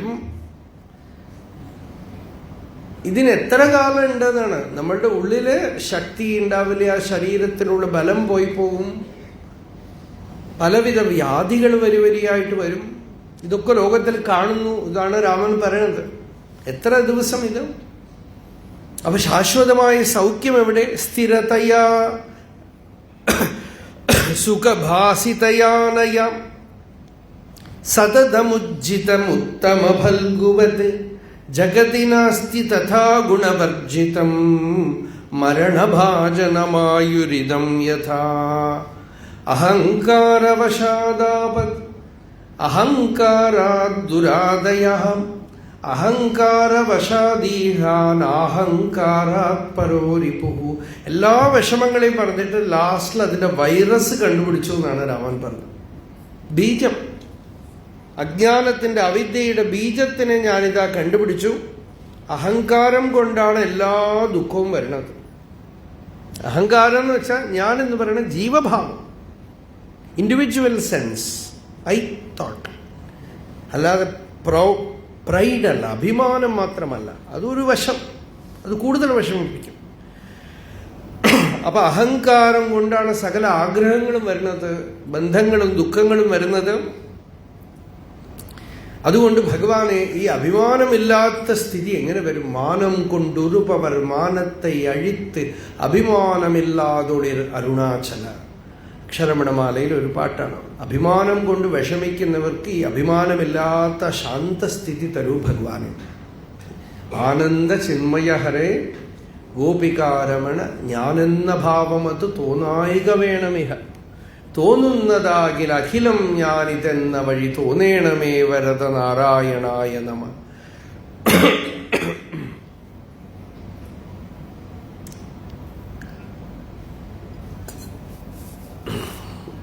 തള്ളിപ്പുറപ്പെടും അഹന്ത എന്നൊക്കെ പറഞ്ഞല്ലോ. രാവിലെ നമ്മൾ ഹരിനാമ കീർത്തനത്തിൽ കണ്ടതാണ്. അപ്പോ ഇതാണ് ഏറ്റവും ദുഃഖത്തിന് കാരണം. അതുകൊണ്ട് രാമൻ പറയാണ് ഭഗവാനെ ഒന്ന് ചികിത്സിക്കുന്നതാണ്. അഹങ്കാരവശാദ്യദ്യൻ മയാഭുക്തം ഹൃതം കൃതം തത്തത് സർവം അവസ്ത്വേവ വസ്തു അഹങ്കാരരിക്തത. ഞാൻ ഈ അഹങ്കാരത്തോടുകൂടെ പ്രവർത്തിക്കുന്നതും വർത്തമാനം പറയുന്നതും ഉണ്ണുന്നതും ഉറങ്ങുന്നതും ഒക്കെ കള്ളമാണ്, നുണയാണ്, മിഥ്യയാണ്. വാസ്തവത്തിലുള്ളത് വസ്തു അഹങ്കാരരിക്തത. വാസ്തവമായ സത്യം അഹങ്കാരമില്ലാത്ത സ്ഥലത്ത്, ഞാൻ ഉദിക്കാതെ ഇരിക്കുന്ന സ്ഥിതിയിൽ എന്തുണ്ടോ അതാണ് വസ്തു. ഇപ്പൊ രാമനെ ഏകദേശം വിചാരിച്ച് തത്വമൊക്കെ നിശ്ചയിച്ചു.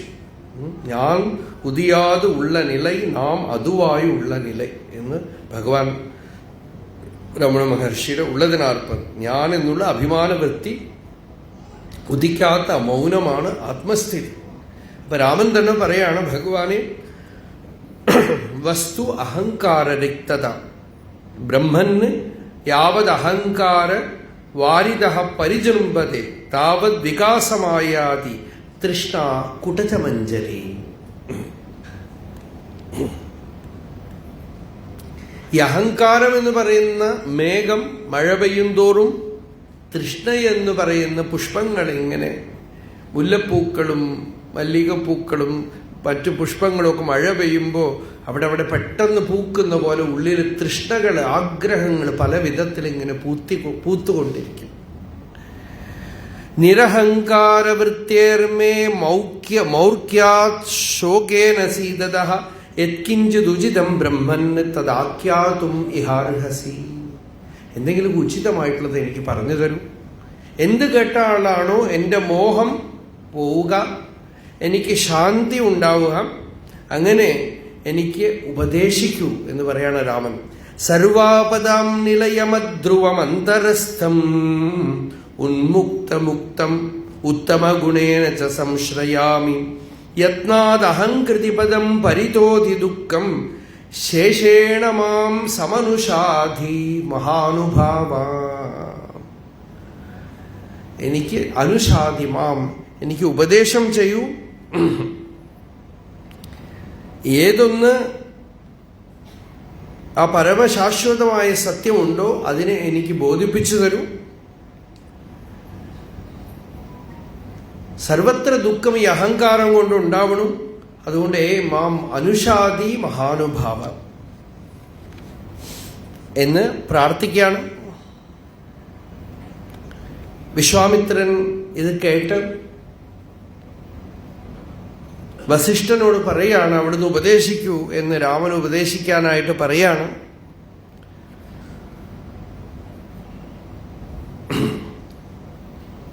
ആ ഭാഗമാണ് വാസിഷ്ഠം എന്ന് പറയുന്നത്. അത് നമ്മൾ നാളെ കാണാം. ആരംഭ ഭാഗമാണ് ഈ വർഷം നമ്മൾ നോക്കുന്നത്. നമ്മളത് നാളെ കാണും. തച്ചികിത്സ്യം പ്രയത്നതഃ. രാമന്റെ പ്രാർത്ഥന അതാണ്, എനിക്ക് ഒന്ന് ചികിത്സ ചെയ്യൂ എന്നാണ്. ചികിത്സ്യം പ്രയത്നതഃ. എന്നെ എങ്ങനെയെങ്കിലുമൊക്കെ ഒന്ന് ചികിത്സിച്ച് ശരിയാക്കണം. ഈ മനസ്സിന്റെ ദോഷങ്ങൾ നിവർത്തിപ്പിച്ച് തരണം, എനിക്ക് ശാന്തി തരണം. ഇന്ന് നമ്മൾ തുടർന്ന് നാളെ കാണാം. യതോ മമാത്മാ ഭവസി ത്വമേവ തതോ ന വാച്യം മമ കിഞ്ചിദസ്തി യഥാ തവേഷ്ടം കുരു മാം തഥൈവ ത്വാം ആത്മനാഥം രമണം ഭജാമി. നാളെ രാവിലെ 9 മണിക്ക് ഇവിടെ മഠത്തിൽ, തെക്കേ മഠത്തിൽ രാവിലെ 9 മണിക്ക് പ്രഭാഷണം. വിഷയം കൊടുത്തിരിക്കുന്നത് ശങ്കരാചാര്യരുടെ ധന്യാഷ്ടകം. അതാണ് വിഷയങ്ങൾ. ശങ്കരാചാര്യ മഠമാണല്ലോ. രാവിലെ കാണും. ഹര നമഃ പാർവതീപതയേ ഹര ഹര മഹാദേവ. ജാനകീകാന്തസ്മരണം ജയ ജയ. സർവത്ര ഗോവിന്ദനാമ സങ്കീർത്തനം.